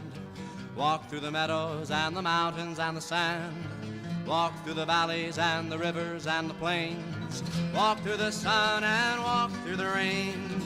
Here is a land full of power and glory, beauty that words cannot recall. All her power shall rest on the strength of her freedom.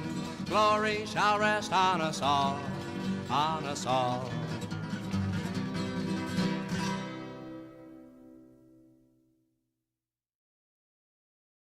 Well, I'm going to start off with a song about a woman who is a heroine of mine.